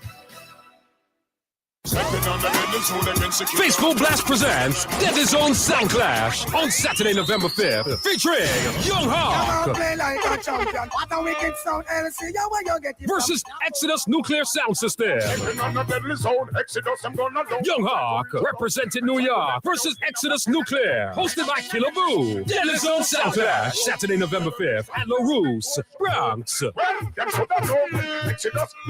It's the Deadly Zone Sound Clash. Will it be the hometown favorite, Young Hawk, or Exodus Nuclear Sound System? Find out Saturday, November 5th at Deadly Zone Sound Clash. Admission $40. Sport the door. Powered by Capricorn Sound for Deadly Zone Sound Clash. Saturday, November 5th. Find out. Stop it, calm down. Your home away from home awaits you at the beautifully decorated Maison Romantique, Kingston 6, Jamaica. Relax in comfort and style in this centrally located condo that boasts the most modern amenities, pool, free Wi-Fi in a secure gated community. Whether a business trip or just taking some time away, book now on your Airbnb app or at booking.com. Maison Romantique. The Solid Love 2022 tour. Jammin' Events presents an evening of elegance at NYCB Theater of Westbury, Saturday, October 29th. Up close and personal performance with reggae superstar Vera Salmon, Jamaica's world-renowned pianist Monty Alexander, saxophonist Dean Frazier with Brooke Alford on violin, Catcore on cello. Doors open 7 p.m. Tickets at Ticketmaster.com. Westbury box office 12 noon to 6 p.m. Island Seas Lounge in Brooklyn, Tasty Delicious Restaurants, Rutland Road, Topaz Restaurants, in Queens, Genesis Restaurants, BP Records, in Long Island, Sam's Caribbean's Marketplace, in the Bronx, People's Choice Furniture, Boston Road. For more information, 631-600-3185, 631-600-3185. Part proceeds donated to a FUI Scholarship Fund, sponsored by Western Union, Superb Motors, Batanura, and Vincent and Patricia Foundation. Yeah, yours truly, Mary Sam. Same to her. It's just wonderful. New flow. The Bridge. The Bridge 99 FM to the world. This is Ian Stewart, and you're listening to my dad, the awesome Ragashanti, on Bridge 99 FM. Proper respect back in the juggling, people back in the juggling and thing. Once a big respect to all of the people and with them. Okay. With them events we are forward and all these things and thing.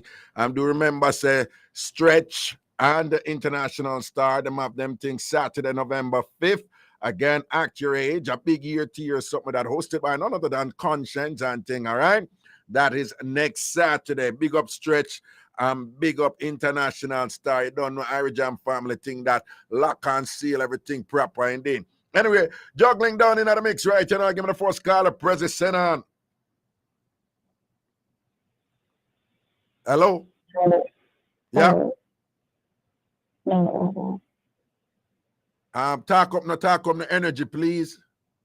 Good night, how are you?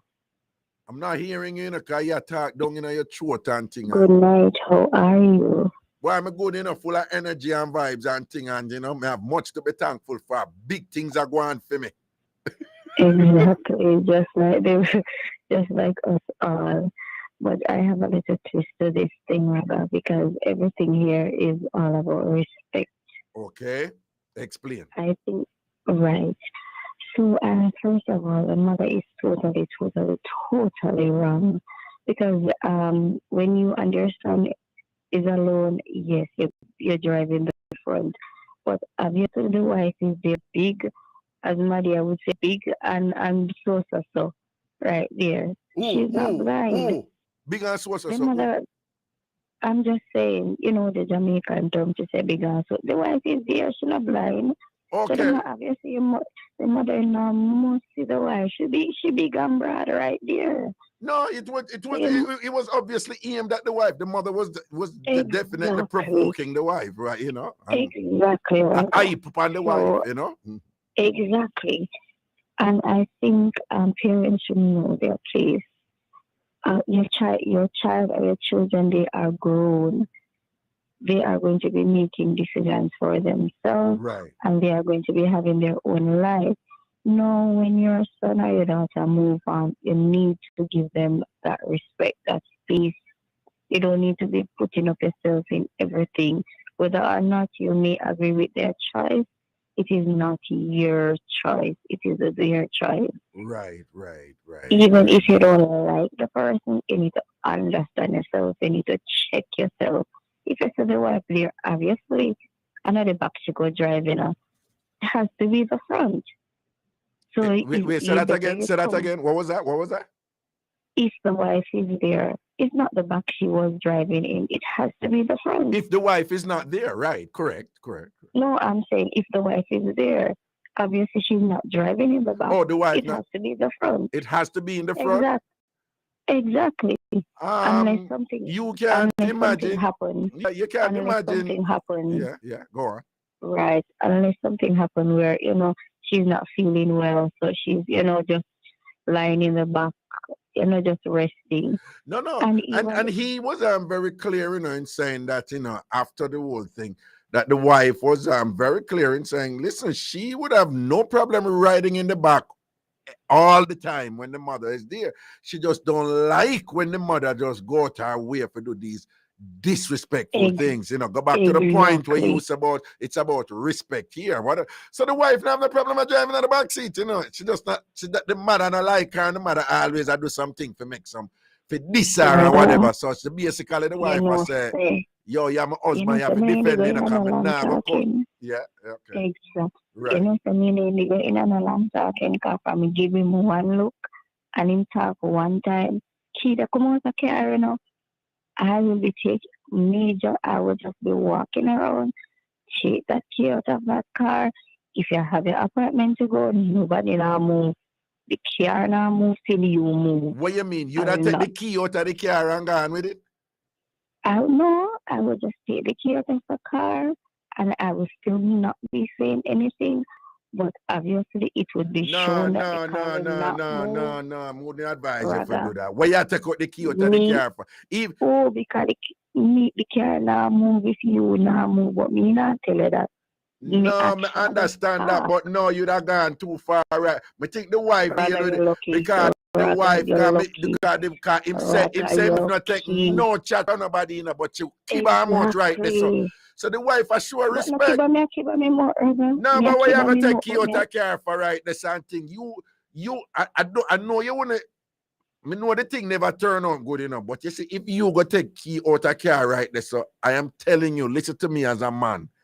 You would have committed an emasculating act. You would have taken the initiative from me. You would have taken charge of the situation. You would have essentially established options that you would be the one who have established options right there. As a man, me I tell you, say, if me and my mother have something and thing in a like that or whatever, and you are my wife, and thing and me I struggle with my mother to do it, and you just take all of the initiative from me and just take the key out of the car and basically reduce all certain options right there, so because you say so. Me wouldn't like you for that. Because you in turn would not respect me as a man. Okay. Remember me tell the car now move if you now move. I mean, no, this ever sound cool, because me and one of them must say, no, man, for put him mother in her place when she got too far and defend him woman or him wife. But if you would go take key out of car right there, so you would not be respecting the mother-son relationship either. What am I do in my she just said you me. You see what you just said? See what you just said? After me not business about him and she and whatever this and Yeah, that. them can stay. They can me not go say nothing to him. Me not go say nothing Okay, to her. but do you realize you essentially would have just a look out for yourself, this or do, right? Can me would have just take out the key and would have just make them stay and argue. So when she box him, I would not be involved with that. That's why me and you couldn't there. That's why me and you couldn't there. With a problem, me and you can start out and go to party. Me and you can start out and go to party, but we can't there. When you're lucky. And another thing to Raga, the twist that I am coming with now. Quick, because I have to bring in some other call. He might cost me, yeah. On the flip side, no, when she backs him. Yeah. You know, me need to go wallet. You God, no, me need to go wallet. You need to go wallet? What, you the box back your mother? No matter how I love you, you need to understand it, please. Because that is the meaning to a child. And you need to look at it. No. I want to hear you say explicitly what you're saying. Are you saying if I you in that position, you'd have box back your mother? Me need to go wallet, Raga. No, you keep on a skirt. Just say what you're saying. You'd have box back your mother? Yes. Okay. Just to teach her lesson. Just to teach back her lesson. I apologize after, you know. But more than just teach her lessons and listen. Shut her back. That is how I felt. All right. That is how I felt. No vex. Let me take some other call here. All right. Blessings, man. Controversial indeed. Here we go. Good night. Give me that call, person. Give me call. Hello. You. Yes, hello. You. Yeah. Yeah, Raga. Yeah. Top of the night, sir. Greetings. Yeah. Hear me now. You are big educated youth. But we are going to teach Goody something tonight. Goody. The OD the thing a while ago. The call, just a note, the call a while ago, OD. Yeah, the young lady there, yeah. Yeah, oh, she OD the thing. No, you never you get a box the lady. No, she said, yeah, if she in a film position, she said she a box back her mother. No, better. Don't do that, Goody. And the thing when you see her take out the key out of the vehicle. Yeah. Right, it's a Goody I open a can of worm. Exactly. When I think she explain what she want me right there. So explain. What you think she want me right? What wrong with her? I take out the key. What you think? Take out the key out of the ignition. Yeah. And walk away with it.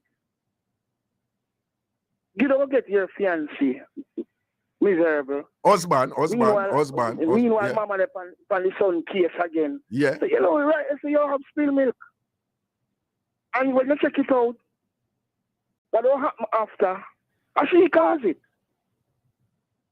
Because she shouldn't take out the key. She shouldn't take out the key. Yeah, she shouldn't take out the key. Me wouldn't like that either. I would be very upset with that if she go take out the key and thing and whatever, you know. And to all respect, due respect to all the mothers out there. There's some mother-in-law need to know them can and them need to know themselves. Okay. You can't run your son's life. Your son see a female and choose her as his wife. Virgin, you can't run your son's life. Never you do that, mama. Okay. Because just you see the girl come out of the vehicle, you know so she must went in at the front seat with your son. Right. And she just step out for a minute. And you just gang and jam your bottom in at the front. Yeah, I'm a boy, yeah, so. In type of sit down there, so. No, she don't even move her from the seat. She stand up right there beside the seat where she did a sit up on and just a lick off her slippers and thing or whatever. You know, so. Hey, you see some mother line, Raga. Yeah. Me time, you think them nice? So, hold on. But tell me something though. So, if the caller before say, oh, and if it was my father, I would have boxed him back too. You'd agree with that? Well, Raga.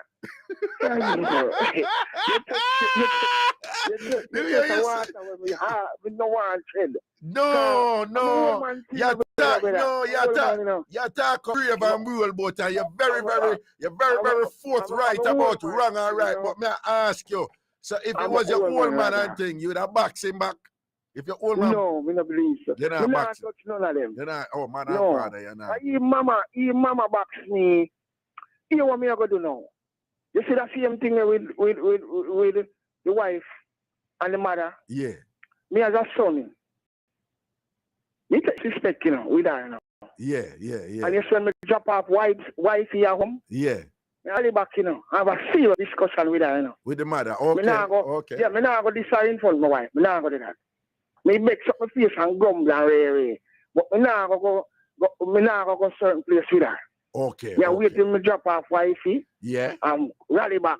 See. I must tell her my mind. See. Even me go, my make you know what she about me. But I'm a big man now.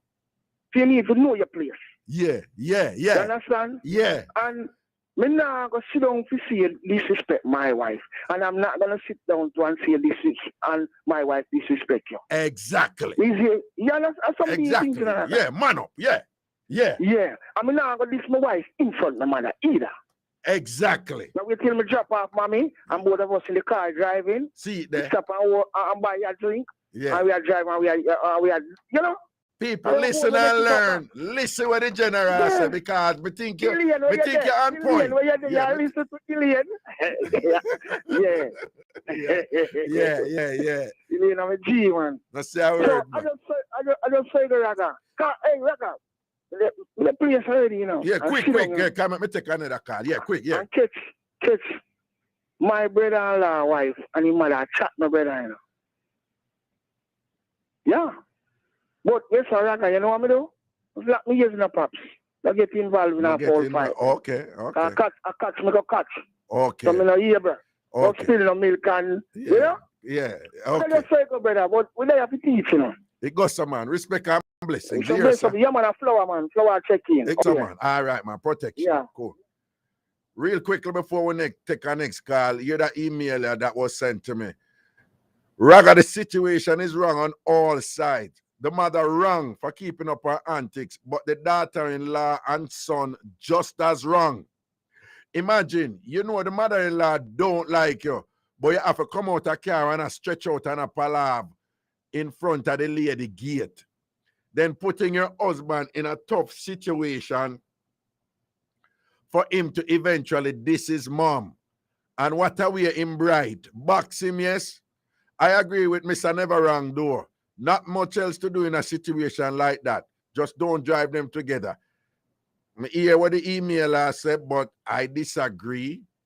Because one, the wife never come out on a car and a stretch out and a palav. The woman just step out of the car and knock her slippers and clean, and knock her slippers, whatever they dip on the slippers on the door, car door. And even if she didn't want to come out and stretch and whatever, and thing and whatever, you're out of the email or you're out of the, if the wife wants to step out and stretch out of the car, she must can step out and stretch out of the car if she wants. Even if you park in front of the gate. Right, stepping out and stretch is not no job wood and no shade and no she not disrespect. If she want to stretch, she stretch out of. And then I go blame the wife about putting your husband in a tough situation when you have to diss his mother. People say the wife never put the husband in a no tough situation. It's the mother put the husband in a tough situation. And like how you send the email right now, you sound like trouble, You sound like trouble, Let me see who send the email. Or is a regular long time listener? Yes, man, I look at troublemaker. Yeah. Me know she, I don't know she listen me. I don't know she listen me. You sound like trouble, because somebody sitting there where you're writing and this is sitting there, be a fart.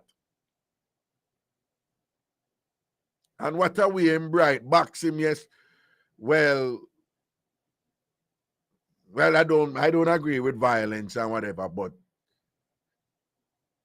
there is something for us to wonder, like, is it okay for, I don't know, if his mother disrespect him wife, so and him not answer back, or if him answer back, does that mean him have to disrespect his mother about she and fear husband and father? I don't know. Probably that's a little bit too much. Want to remind the people listening in New York right now that we actually go till 1 o'clock here in the US, but the next hour coming up until next week when the time changed. Well, next week, Friday, the time now going to change till the Sunday, so we're going to do the same thing next week, Friday. But for the next hour of the show coming up, you will not be hearing it on 93.5 here, Irie Jam Radio in New York.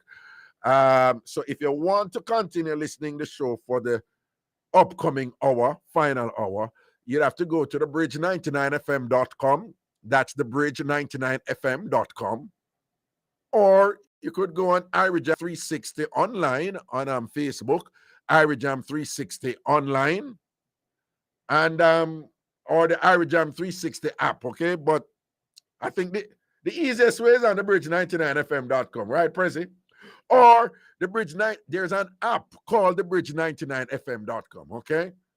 So, again, if you want to listen to the next hour coming up, if you're listening on the radio here in New York City, and you want to listen the final hour coming up, I want to remind you, the show going cut off at midnight here, and you can listen to the next hour on the Bridge 99 FM app, or you can listen at the bridge99fm.com. All right, give me the call there, President. Give me the call up here. Yeah. Hello, good night. Hi, good night. Yes, good night. Yeah, new caller. Yeah, I was just listening to the show, and I feel like that situation should not escalate to where, you know, the mom's supposed to act that way in front of the wife, because I feel like the mom should understand that, you know, this is my son, this is my wife. You have to respect my wife, and it go both ways for the wife also. But I don't blame the wife, because I feel like she did not do nothing. The mom should understand, okay, she came here in the front of the car. She's going to be in the car. And the mom should understand, I'm the mom. I love my son, but it's two different love from the mom and the son. Right. So she don't need to be acting that way. And it should, and what the son should do, I feel like he should have a conversation with the mom and let her know that this is my wife. This is who I'm married to. This is who I love. So you have to respect her and love her for her if you love me as a son. Okay, well, hold on. To be fair to the son, he has had those conversations with the mother before on more than one occasion, but the mother has not changed. And according to him, when these matters come up, the mother always are going like she not do nothing. But he has a... Well, in that case, I feel like this son... Yeah, go on. I'm sorry, go on.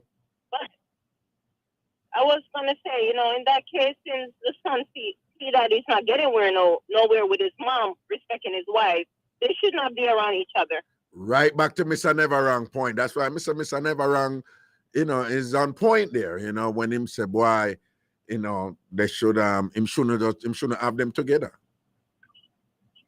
Yeah. He shouldn't. But he see, at the end of the day, it is wife and his mom, and he loves both women. You know. Right. But right.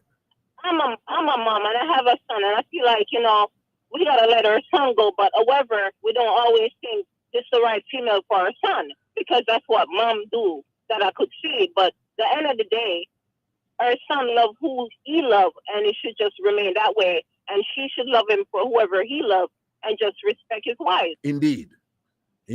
Agreed. Yes. Yeah, I agree. Yes. I agree. But I'm curious though.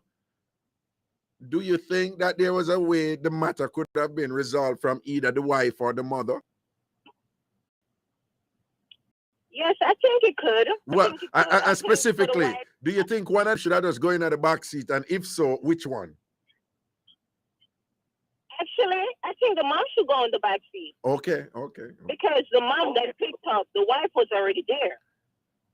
So I feel like the mom should go in the back seat. And I mean, I feel like if the mom did say to the wife, excuse me, can I ride in the front with my son? I don't think it should be a problem. And No, I don't think the wife would have a problem with that, right? I don't think the wife would have a problem. But it's the way the mom go about it. Because exactly. She was standing in front of the car, like she pretty much in there. So she pretty much almost pushed her out of the way. So that's totally disrespectful.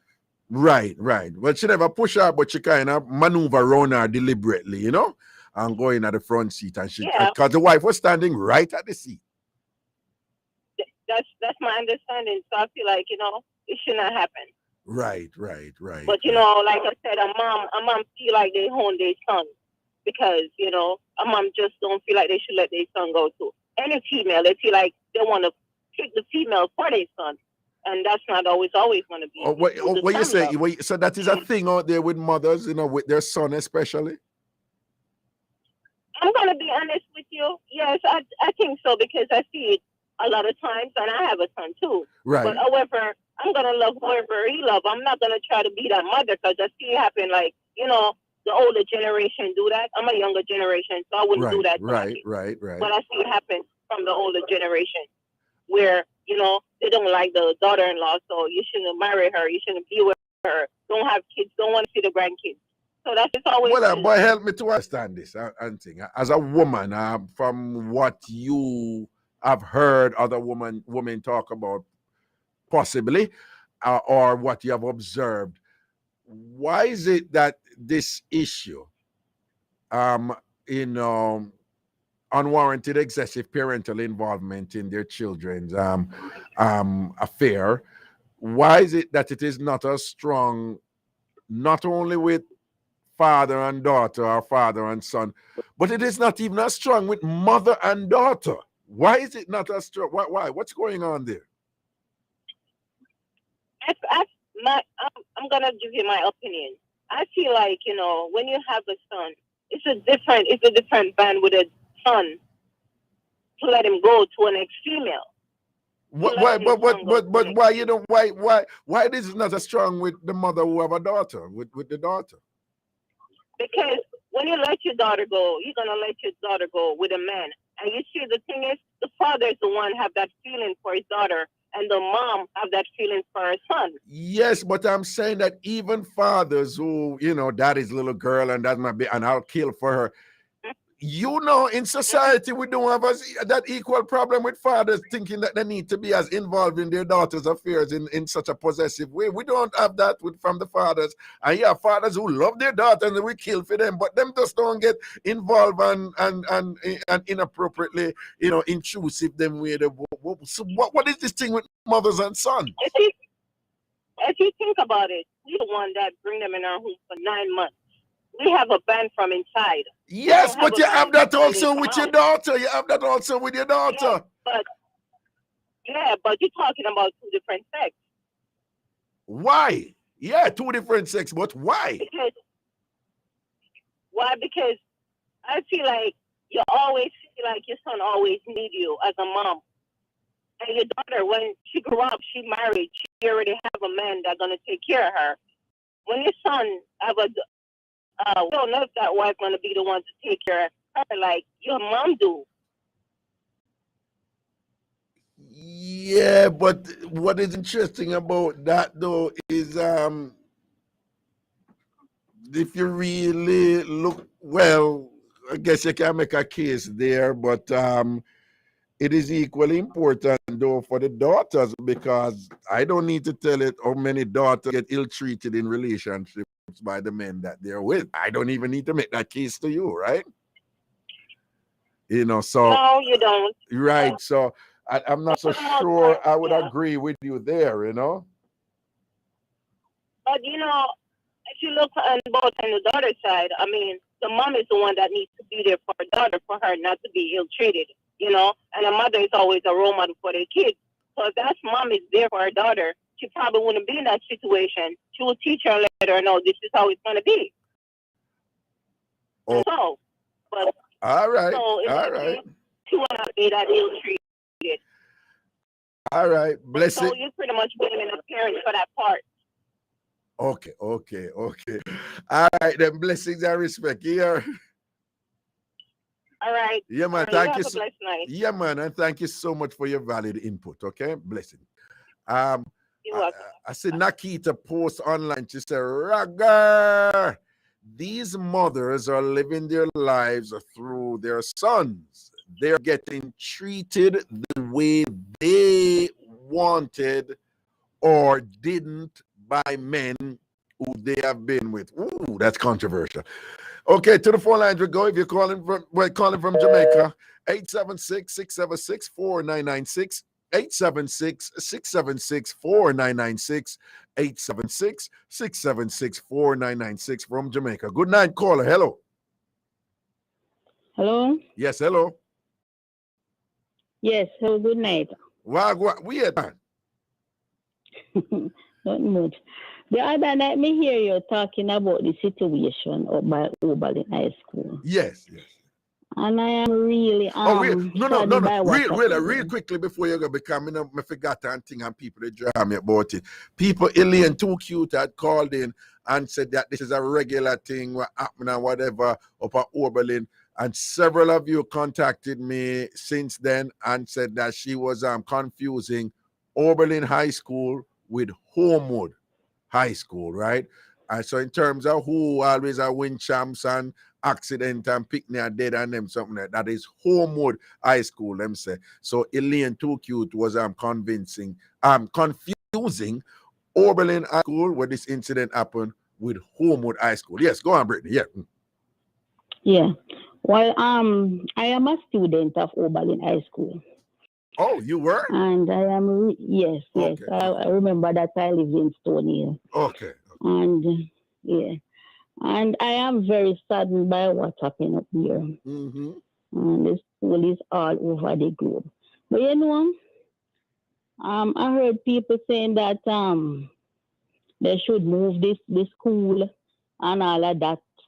But moving the school and not having prayer to consecrate the place and pray over it and so the demons will follow the people them anywhere they go. Wait, say that again. How that go? I said not consecrating the place and pray over it. Just moving like that. The demon them not go follow the people them go anywhere them go. Okay, so you ask the people them who are suggested. But before we even reach this, we said the demon would have followed them. What is the reason for the recommendations to move the school? What is the reason? What they must say why the school for move? Because people are saying dopey up at the school. Or even this morning, I hear a gentleman I say, dopey up at the school. Why them think dopey up? Why them think dopey there at the school? Well, me hear people are say, when I was going there, this has never happened. Never hear about that.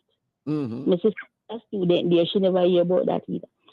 But me hear people are say this school make grave and this and that and that and that and that and that. But I don't know how true that is.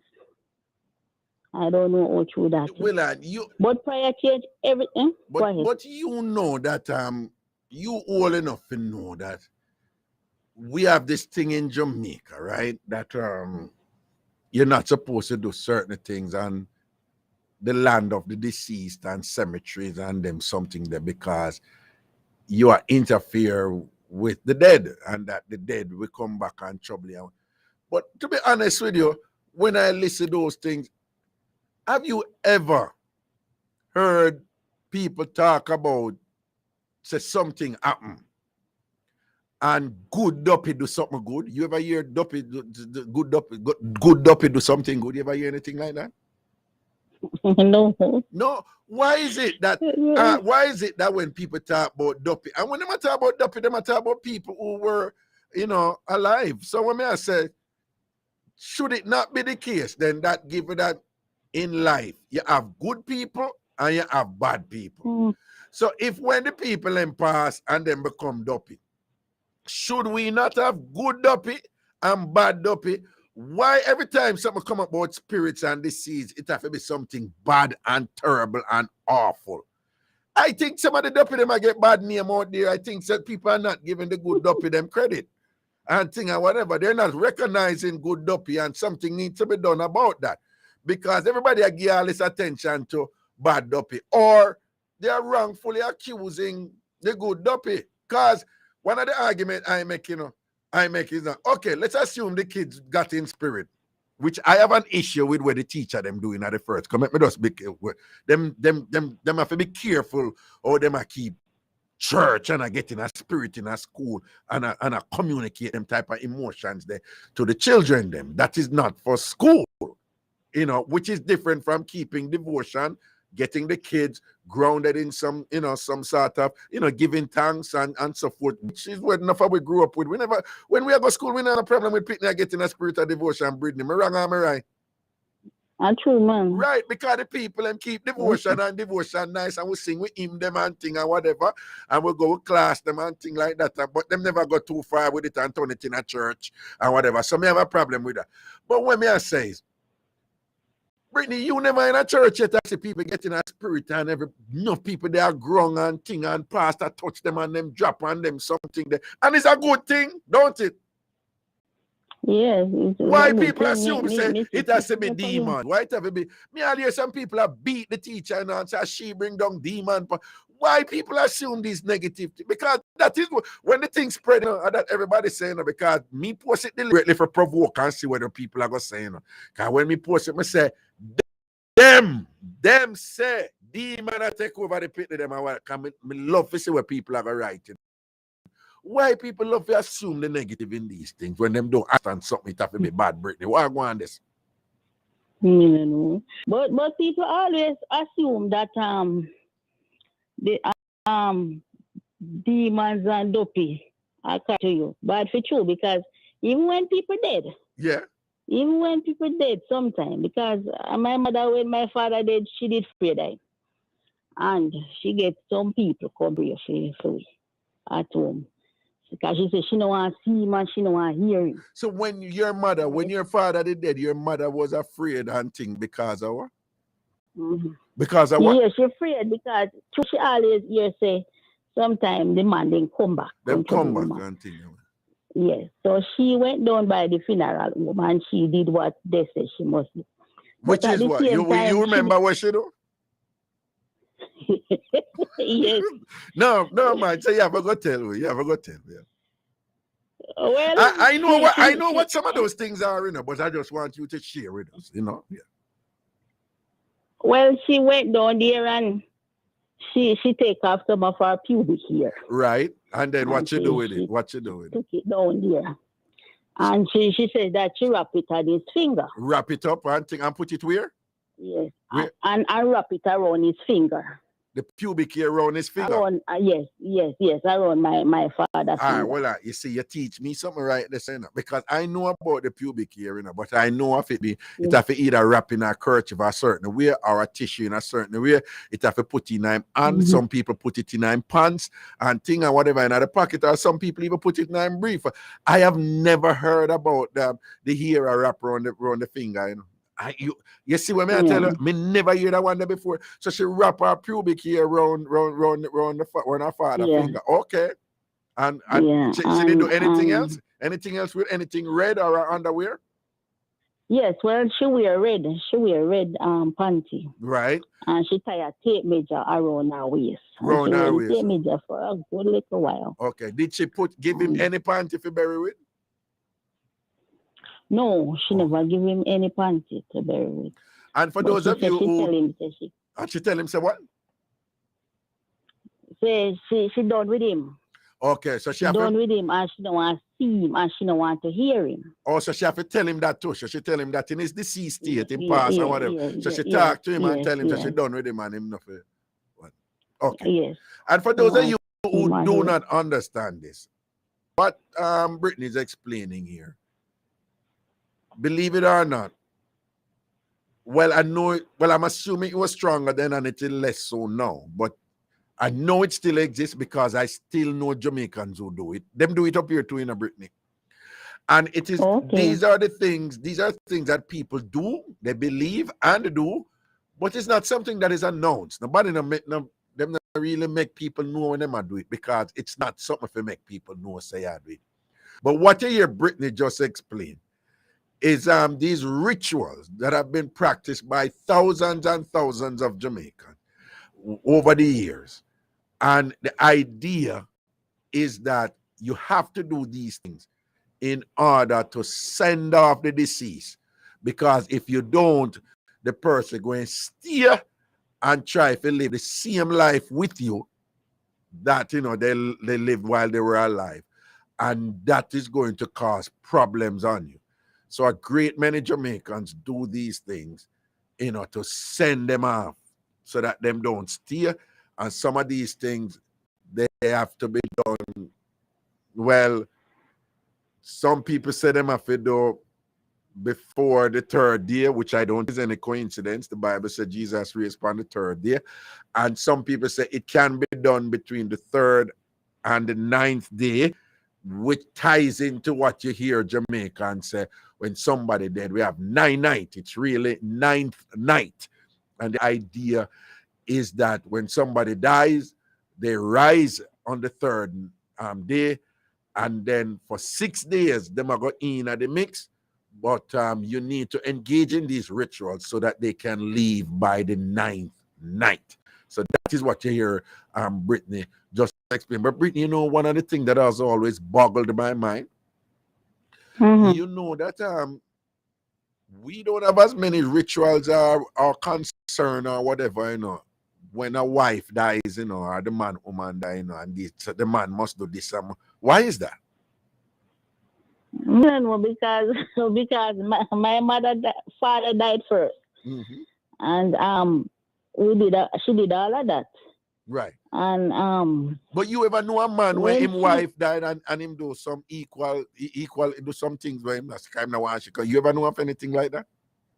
Yeah, man, we are red brief to man. Man, we are red brief to when them wife dead? Yes. You know, some never really hear that yet. Yeah, man, we are red brief. Them do the same thing with them pubic hair. Them do them same thing.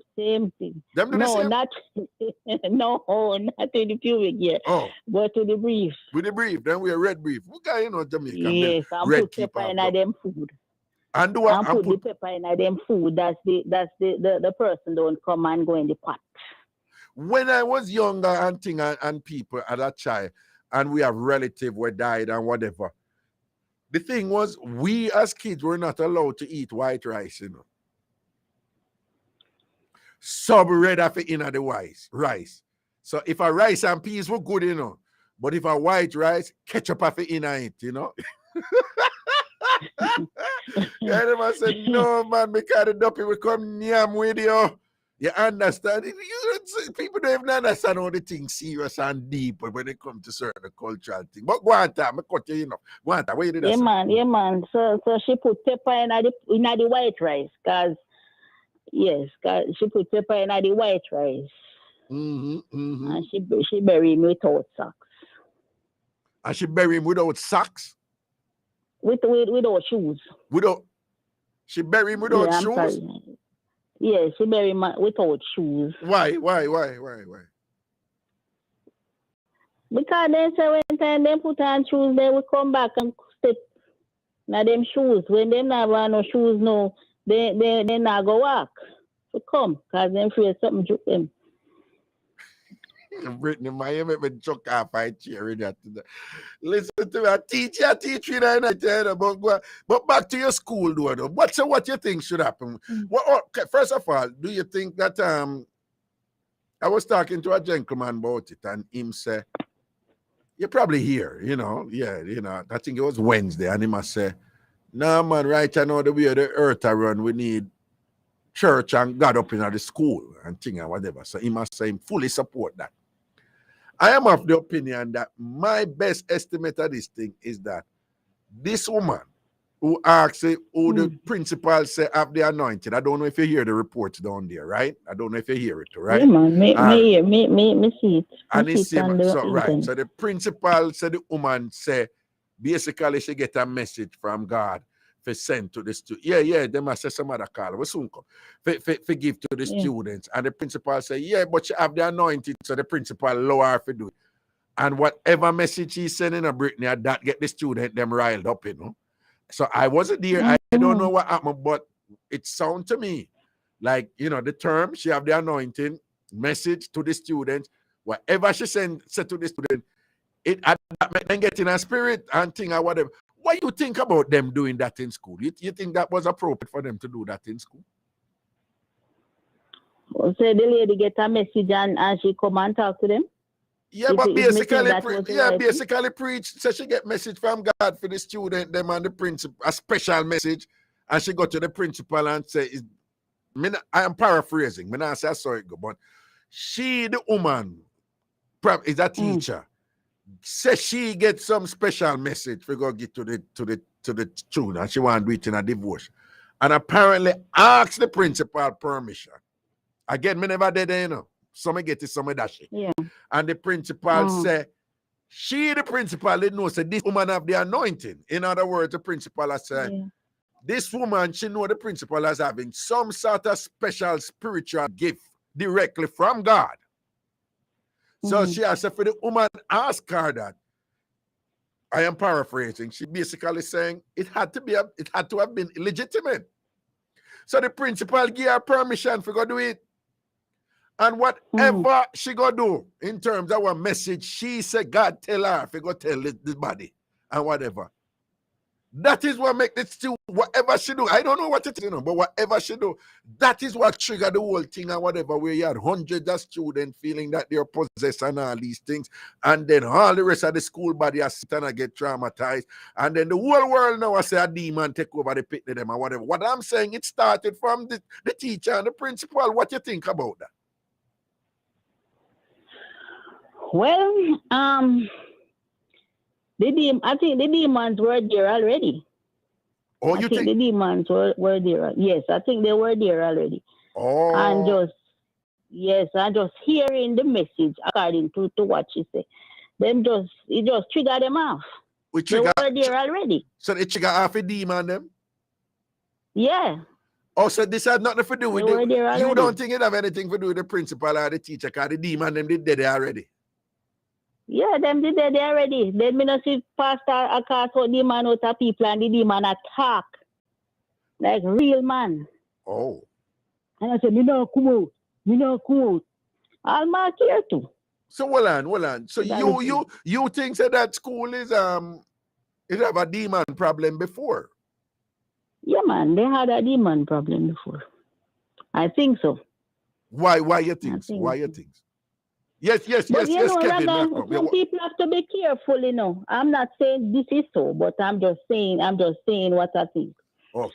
I think sometimes, you know, people have to be careful, you know, when they're building what they're doing, you know, because some people cut off chicken head, sprinkle chicken blood, sprinkle goat blood, and all them something, and that give way for demons and those things.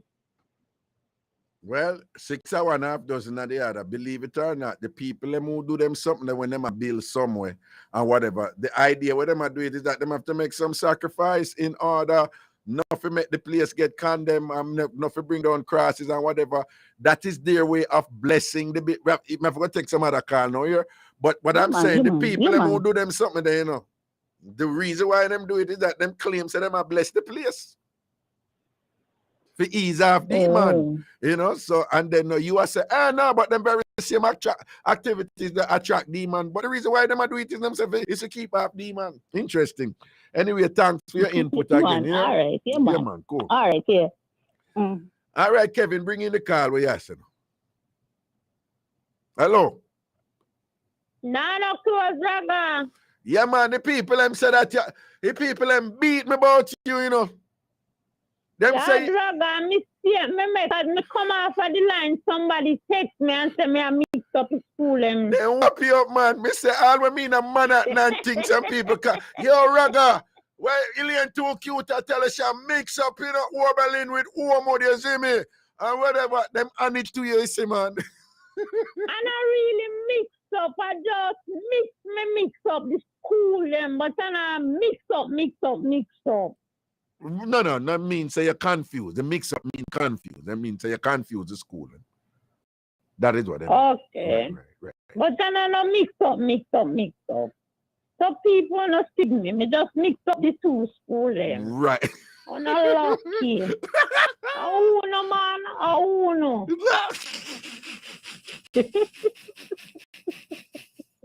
Aliens, but a Jamaican up there on the aliens. Unlucky. Lucky. I own a man. I own a. So I go out. You see, Dana mannequin, what she want name? Yeah, Dana mannequin. Yeah. Yeah, and she did a take Robert credit and I call man come look for every August. What? Oh, that go what? What? And she did a take Robert credit and a call man of foreign who come look for every August. Robert credit? No, I not think she, no. I never she. Well, me not think so. Remember, I said Dania mannequin, she had listened for a while, but she just start calling, you know.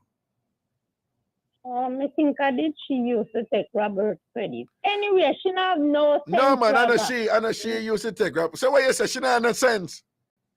She don't have no sense because she take out the key there, so. Right. And this she disrespect her husband. Thank you. Explain how.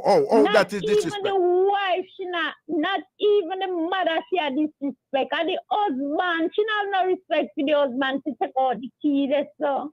No, but explain, why is it disrespectful? I agree with you, but why is it disrespectful? Why? Before me take out the key, Raga, as a wife, me would just go around at the back. 10. You understand me? Before you even go, if you feel I should have just take out the key, I'm gonna say, you know what, let me just lower it here. I'm gonna just go in at the back seat. Let me lower it and go around at the back seat. But why you want to take out the key though? Why it would be disrespectful to the husband? Explain that. Break that down. Me just want to take out the key, Raga. All if I my car, me want to take out the key. No, but what I mean is, what would it do to the husband? You know, if the woman take out the key at that point, how it would have make the husband look like? Why it would be disrespectful? It would have looked like a she run things. Achoo. You understand me? And even if I me run things, me on a go road with it. See, achoo. Me keep my run things in the house. See there? Me not this my man out a road all when I me run things. Let me tell you something, man. What people don't understand, one time, I always tell a story. I have some foreigner go down to Jamaica, do research on the family and whatever. And when they done, cut long story short, what if something happen? Them said Jamaica is a male-dominated society, and it's an instrument of the patriarchy, and the women are powerless in this and that, and them go on and then go on and then go on, and them translate them findings and things and whatever. So when the woman them who them work with Irie and the woman them say, nah, you know what's going to miss it? No, man, none of me, you never understand what I go on. They need to come back. So when they come back now and thing and whatever, what the woman I explain to them is the same. We love when our men are in charge. And we love when them run things and take charge and things. We love when them are the king of the house and thing and whatever, and show that responsibility there and protect the family and provide for the family. She said, yeah, we love that. And we relate to them that way. But when it comes to certain things, we run it. But again, I say me agree, but as I tell you what them say. Them say, man need them something there. The bossy term for it would be affirmation. Men need to be affirmed, right? So what the woman them say, we don't really need that as much, it's just a man thing. Them need that, so we give them that. What we need is security. Again, them never say security, but them just say, when them explain it, what the man supposed to do and take care and whatever, it redounds to security. And this was the example where them use. If the pitney them come and say, them want to go on outing or something like so, what the mother them do? When your father come, ask him. Come, ask him. Well, but then somebody will look on that and say, boy, she make the man run the thing and she in a servitude and whatever. But what the woman them say, when the pitney them ask the father, you know what the father do? Him go back go ask him mother, the pitney them want to go out and what you think? And the mother say, yeah man, send them. Them are going good for what they And then him go back now and go play a king. Yes, on the can go outing. So him get the affirmation from him wife, from him woman, say him a king of the thing. But it's really the woman that run the thing, Yeah, but she not sure it to the pitney them. Sure. And she not carry it out a road go show people. But why? But why if a woman a listen and say a foolishly she attack because the pitney them need to see the mother in that management role there and thing. It no matter if the man or even if the mother or the father do it or whatever. Why if somebody said that to you? What you that say? And the pitney them if man is not my man. Okay. That me I say, and Raga, let me tell you something, you see? Me just have to put my sister in the man position. My sister drive and her husband drive, right? And if my sister and me and my mother soul rest in peace, if my sister and her husband and my mother go. You know, so my mother hold the back seat. Not a problem, don't it? Okay, car respect. All is my sister drive. Yeah, husband and wife, you know, stay up on the front seat. Me will run at the back. Rather my son come to me and he come down here with his girlfriend or whatever. And them I say, Mommy, because they love me, no, Mommy, go on the front. And they say, no, me a palaver on the back. I show up a driving me again. But too cute, let me show you a thing. Me up here, you know, because me come with the Connecticut first. I'm with the Connecticut, and me and one of my brethren go pick up him girlfriend, you know. And soon as we reach and the girlfriend I come out, you know, me get up, you know, and I go, him say, what are you doing? I say, me I go in the back seat. He say, you don't have to do that. I say, exactly. No, I said, no, you make you go in there. It doesn't matter. And for me, it was just automatic. Me I go in at the back seat because you make your girl drive beside you. You know what I say? But you know, some people I said this whole thing about who driving at the front seat is damn foolishness, and people need to get over me it. not see no problem wrong with that. Some mother and some mother-in-law them a kaba. You understand? As what the lady of parents say, them want run them son life. Them want choose for them son. You can't choose for your children. All you have to tell your children them is be careful. Zin. Anybody my child love, me I love them. Any woman who make my child happy, me happy. See you understand what me I say, Raga? Proper. See me not run nobody life. Some parents is too out there. Some mother know themselves. For real. I totally agree. Them a mother. Love them son and them woman or them son and them wife. What kind of front you want going to steer on about mother? You see, Raga, if say the son go pick up the mother first and say the mother in the front, you know me I hold the back seat. Exactly. Yeah, wife hold the back seat. Mommy already in the front. Nobody make sure I get her. Exactly. Yeah. You know? Yeah. And the girl just come out and knock off a slipper. She the right at the door and she a squeezing. Go round, squeeze round bedroom and go round. Yeah. And deliberately I do it. Mommy on the road for make trouble at the other man. Trouble, she a problem mother just too she not like the girl. No, she not like her. She not for now. You understand me? And then mannequin, she a real mannequin, but she not back the mother. Yeah, then a mannequin though. Then a mannequin have no respect. She not no respect and thing, and you say she not no sense either, don't. No sense. I saw some of them on the road nowadays, you know, them not take no check, you know, them not take no talk from about them no business, you know, you could have a mama or papa, grandmother, or whatever, them for them things that them violate, them not restrain themselves, you know. Yeah, that DNA mannequin, she. If my mother box me nah box her back. If my father box me nah box him back. You nah box him back, okay. No, man. If I choose, me not grow and know no father. I choose, me not grow, me know if I choose, me not grow and know no father, make me attack so, but me think me da box back my father, but me no know, me could have never box from mother. Me do that. As what Flower say, me would have let her, me peer, me wife or me husband, and go back at them parents' yard and rough her up. Yeah. Me a rough her, me a say, Mommy, don't make that happen again. Don't try that again. Put her in her place. Wicked, loud up on her. Yeah. But she knows that we can't scream. Yeah. They no eat. Ranga, you know, we just don't eat. What that? One fried fish. I lie. And guess who fried? Who fried? Who fried the fish for you? Take a guess. Kevin? Take a guess. Kevin fried the fish for you? Kevin fried the fish. Lord and God. He make sure I pick out the bone nice. and put it in a one dish. He pick out the bone for you before him get the fish?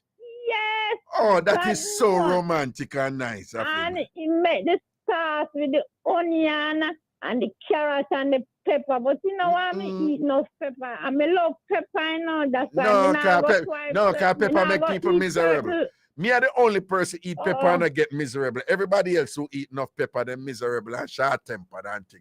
Raga is the only person eat enough pepper and don't get miserable. That's why you know why you get miserable and eat it for him, you know?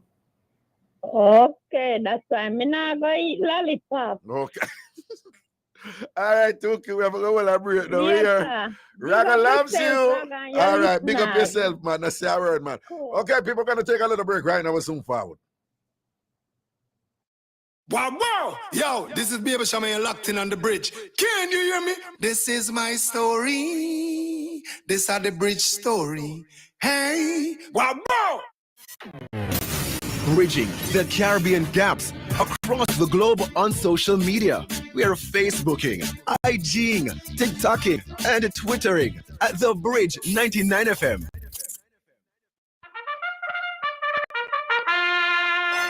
They're off. The Bridge 99 FM is on track, bringing you horse racing from Kings Park this and every Saturday and Sunday. It's a groundbreaking partnership with Supreme Ventures Racing Entertainment Limited and the Big Bridge 99 FM for gripping sport of Kings races to you everywhere. Simulcasting on Irie Jam Radio in New York. Up to 20 races on Saturdays and Sundays from 11:30 a.m. through 6 p.m. It's horsepower from your favorite thoroughbreds head-to-head for victory. All this plus mad music mixes.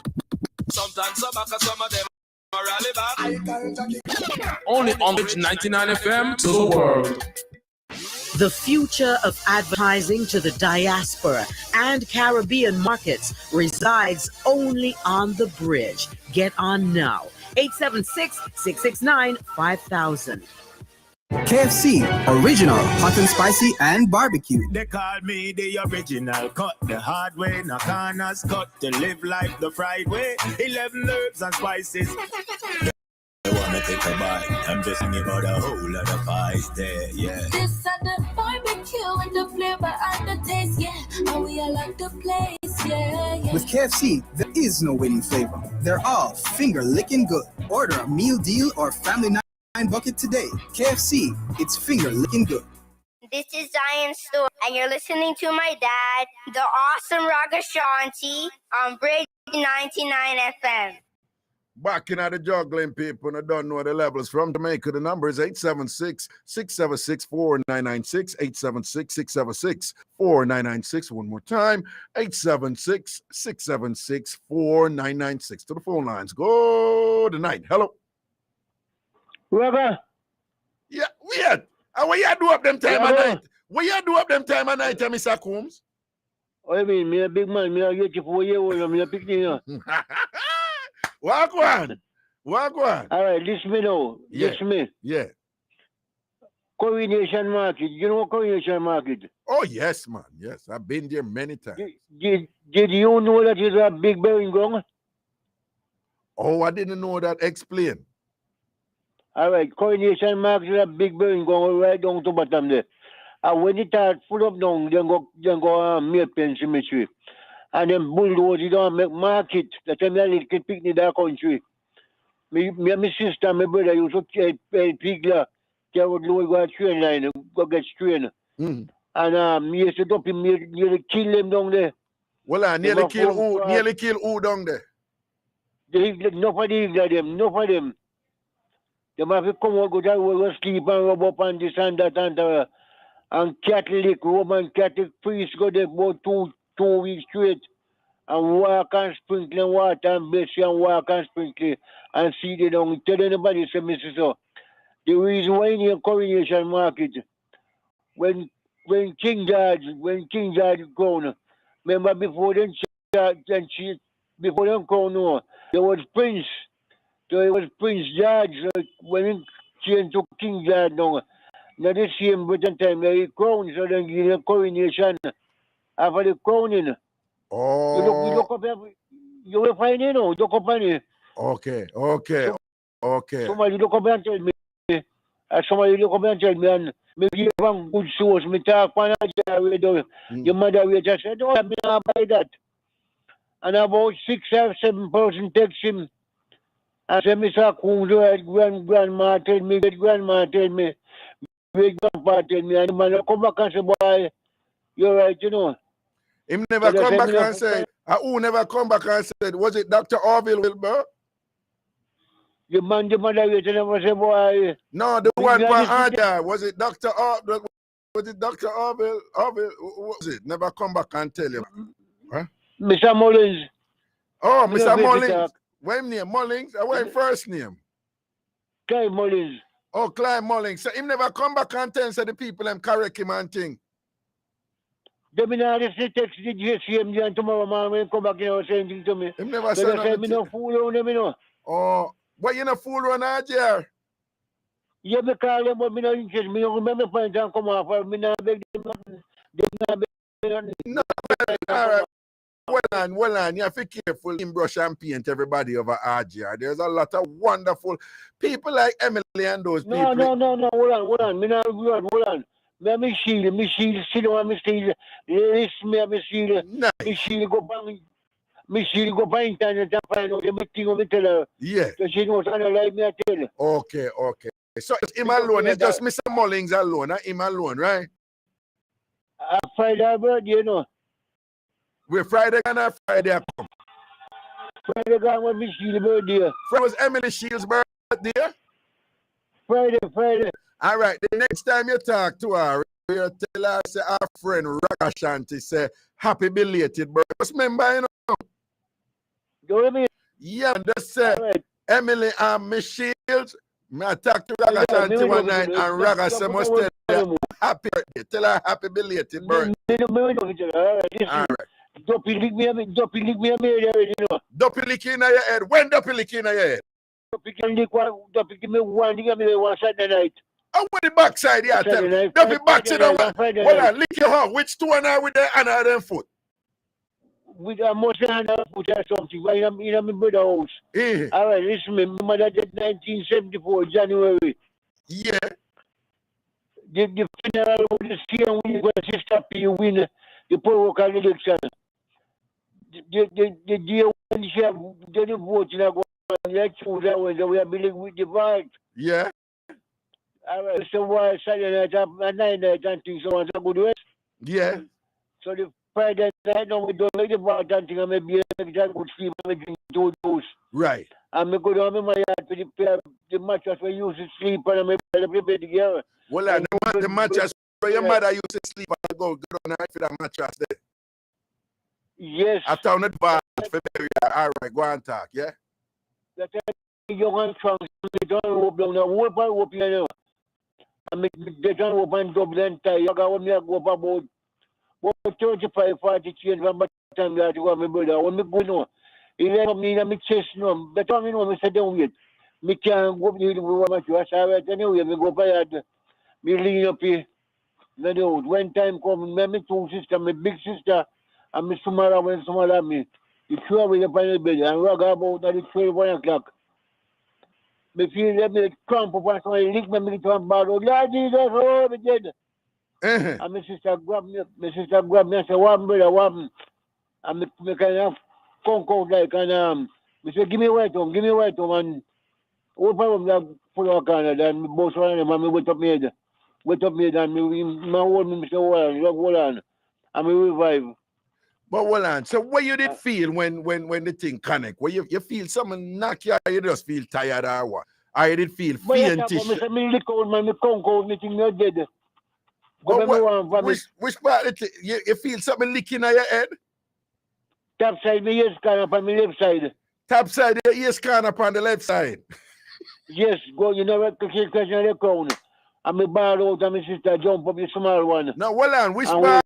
Top side, hold on, top side, you what? On the left, top side, your ears can up on the left side. So what you say about the crown? What you say about the crown? You know what we jump in there, crown is up. I pack me go over, right? I just a cramp up. So, me get up my over me and me can't survive. So, hold on. Why you think say that was dopey now, the way you feel? Why you think a dopey lick you down this? They bed when me pull up. What? The bed when me pull up down by time, the lamp light and the bed spread up, you know. Right. Yes. Oh, so through the bed spread up and put on, and that was your mother. So you think say your mother did but lick you down? You know what she is? Oh, so what you say? Your mother lick it because you go take up her mattress and bring up there, so? Yeah. Lord so Jesus. you know what you want to believe, you say, no, who want to believe, and anyway, the funeral go on the same Sunday. Yeah. After Sister P win. And me come and one man you have been at top and you want me go down the one day say, Mas, the one Christian bar down there was, you know, then him got good for him, but him spinning Christian bar, he said, you're lucky, you know. You shouldn't have to talk to me. But because you and your mother, they love you. Me say, you, I'm not saying nothing to him. Well, on. So when So him do, him spin the crystal ball and say, hey, you're lucky, you know, can you show me there tonight, you know, to your mother love you. No, not tonight, the day one day. The day. So what he must say, him see the thing now, him see the revelation now, what come to him and I tell him, say, you're dead, you did for dead, you know, because your mother did go kill you, you know, but I told she love you, make the blow where she give you, kill you, don't. No, you don't want me, you want me. The mother they don't want you with the lick down when she get. Don't move her bed again and go take her mattress and thing. So how quick did it take a mattress? Was it 1 day or 2 days after she did or 3 days or what? The same evening ago, you ever tell my time? I don't tell me your man about me going about 6:37, but the house lock up, nobody don't. So that part of the house when me had the key with that room. Oh, you know see how I go on. Mr. Combs, hear what I go on and now. Hear what me hear, because you always know more about them things than me, you know, but hear what me hear. Me hear say, which part, well, you know this, which part the person did live, you need to change up the furniture before the third day.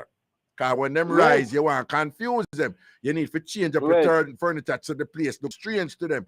But I also hear that there is certain things that belong to the person and all them, something there. You're not supposed to move them or take them or whatever until after the 9th night. You never hear that yet?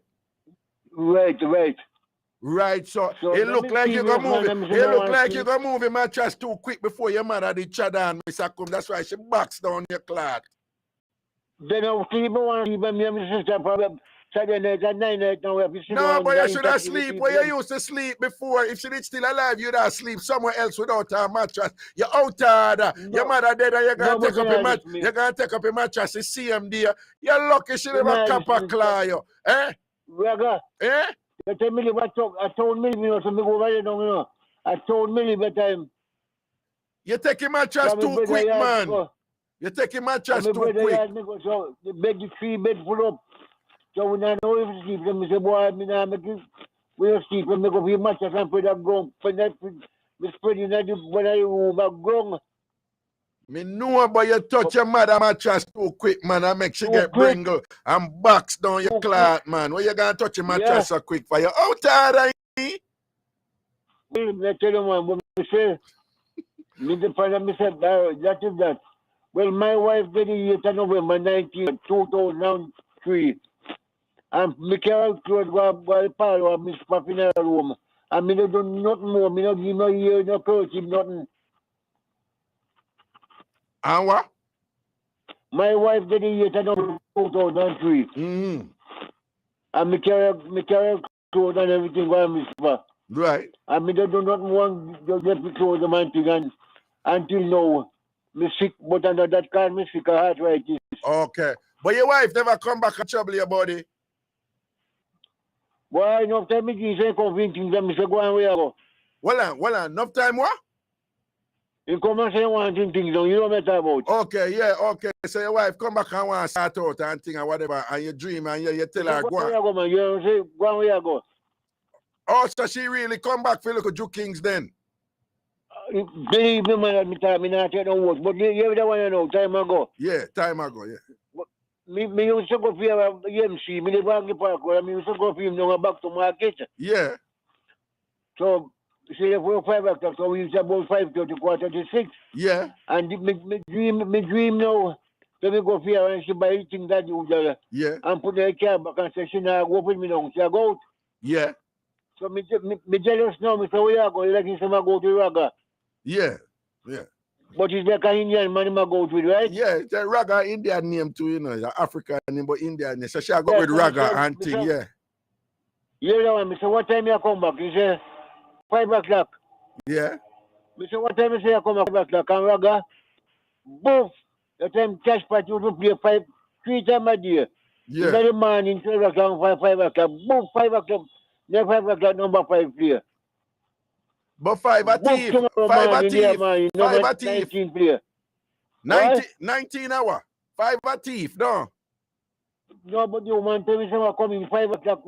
When I go down, come at 5 o'clock. Oh, so when I say give it that 5 mean thief, don't it? What that did mean? Yeah, 5 a thief. Yeah, 5 a thief and 5 a hurt. Hurt. Okay, and 19 hour. Indian and silver. 19 hour? 19 hour? Indian and silver money. Indian and silver money. Okay. And ear per head. And ear per head. Okay. All right. Yeah. So me tell you, man, Satan there. Satan there. Yeah, man. But what 19 what 19 mean? What the 19 did mean? What the 19 did mean in terms of your wife? What that did mean? Then me have to say I go to the Indian man. I say what way I go? I say I go to them. Like in some I go to now come at 25 o'clock.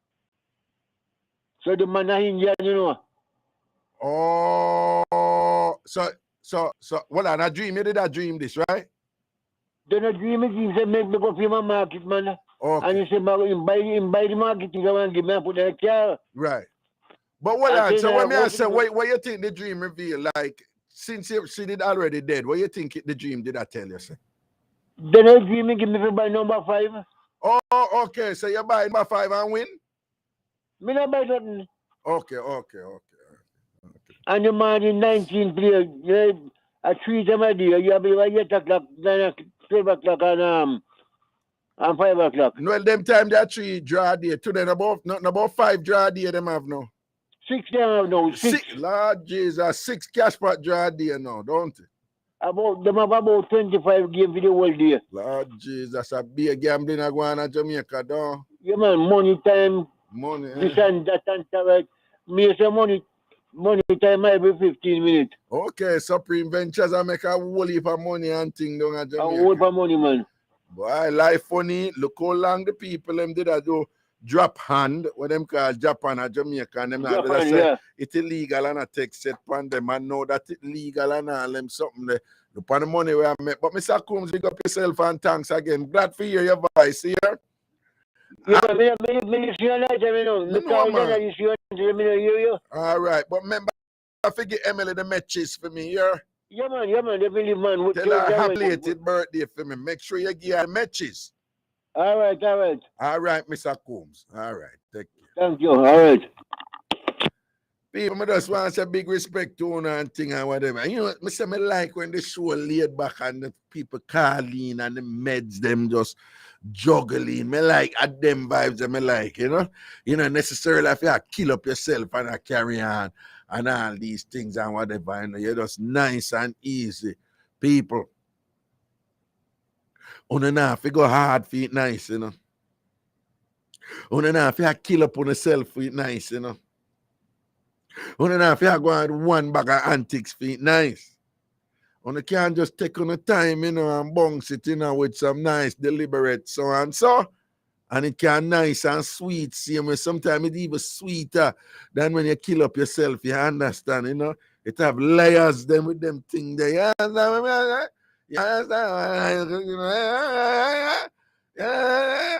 Sometimes, yo, people, one time, you know, years ago, you know, I get to a local work from and be, you know. And when we did it, you know, someone go say, Ray, stop, my girl, stop on this.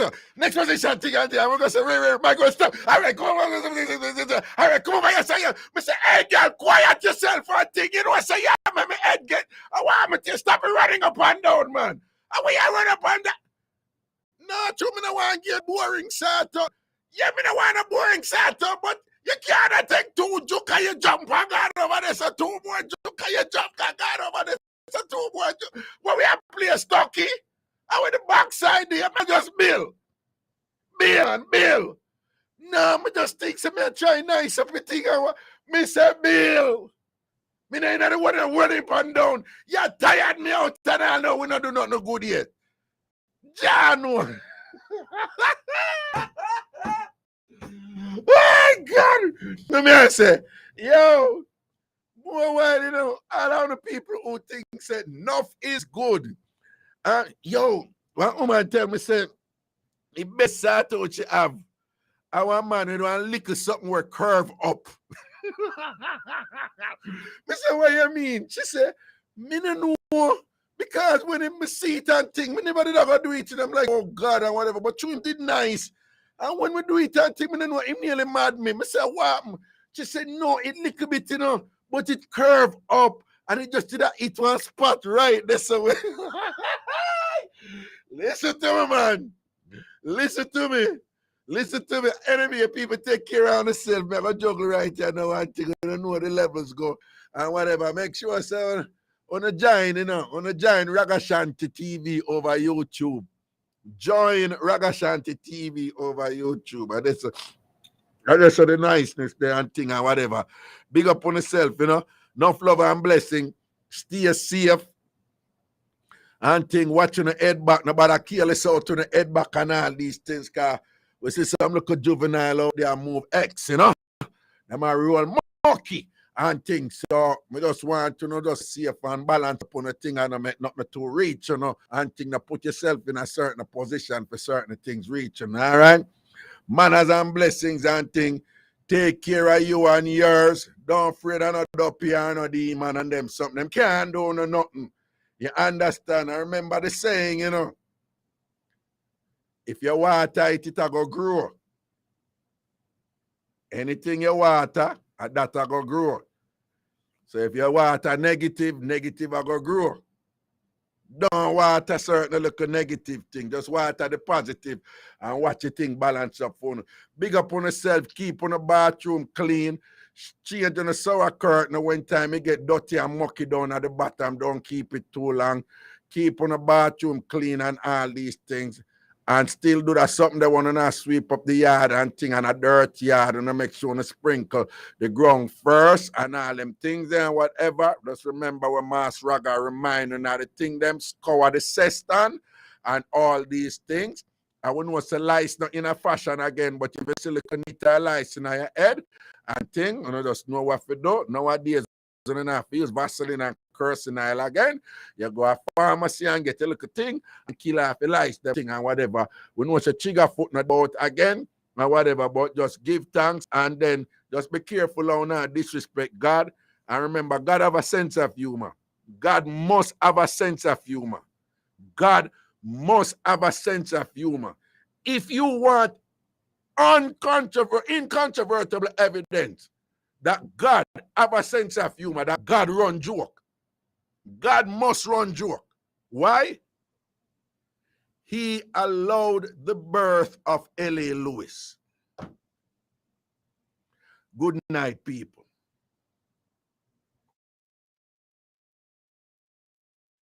Bridge 99 FM. Hey, yo, check this out. It's DJ Khaled. Big up and bless up Bridge 99 FM worldwide. You know it's DJ Khaled. You know I'll be logged on. I'll be tuned in. They play all the big tunes. They ain't believe in us. Bridge 99 FM did. Bless up. Another one. Yo, dancehall can't start with the money must shut the content. Right. Introducing the Bridge 99 FM Dance Hall Chart Show. I are the one and they are what? All about our weekly top 10 music countdown, our Bridge Spotlight featuring artists and music producers, and our chat with the Bridge Jocks and music director. We bring you in on the action. Just send your videos every week for your favorite artists on the chart in our Fan Affair segment. Do it WhatsApp 876-551-5782. Jogger! It's new, it's authentic, it's trend-setting, and only on The Bridge. The Bridge 99 FM Dance Hall Chart Show, hosted by Shell. You know the vibes this Friday at 1 p.m. at the wickedest thing since dancehall. You know the thing go, we're bringing the vibes to the where, to the what, to the world.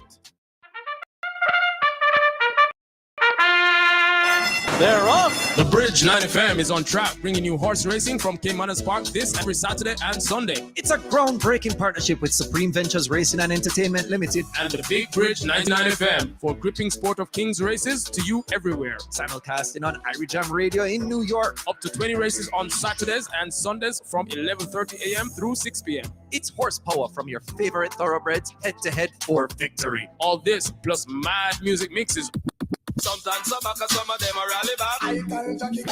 Only on the Bridge 99 FM to the world. If you're in business, get on the bridge. 876-669-5000. If you're in business, get on the bridge. 876-669-5000. If you're in business, get on the bridge. 876-669-5000. Call now.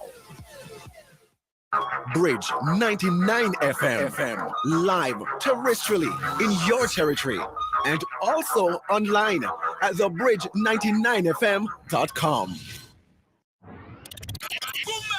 yo, you don't know it's the Bridge 99 FM. Keep it locked,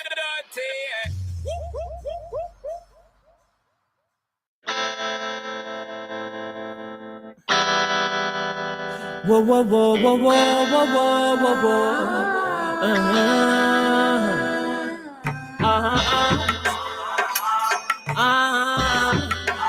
Them not really give a. Them not really give a.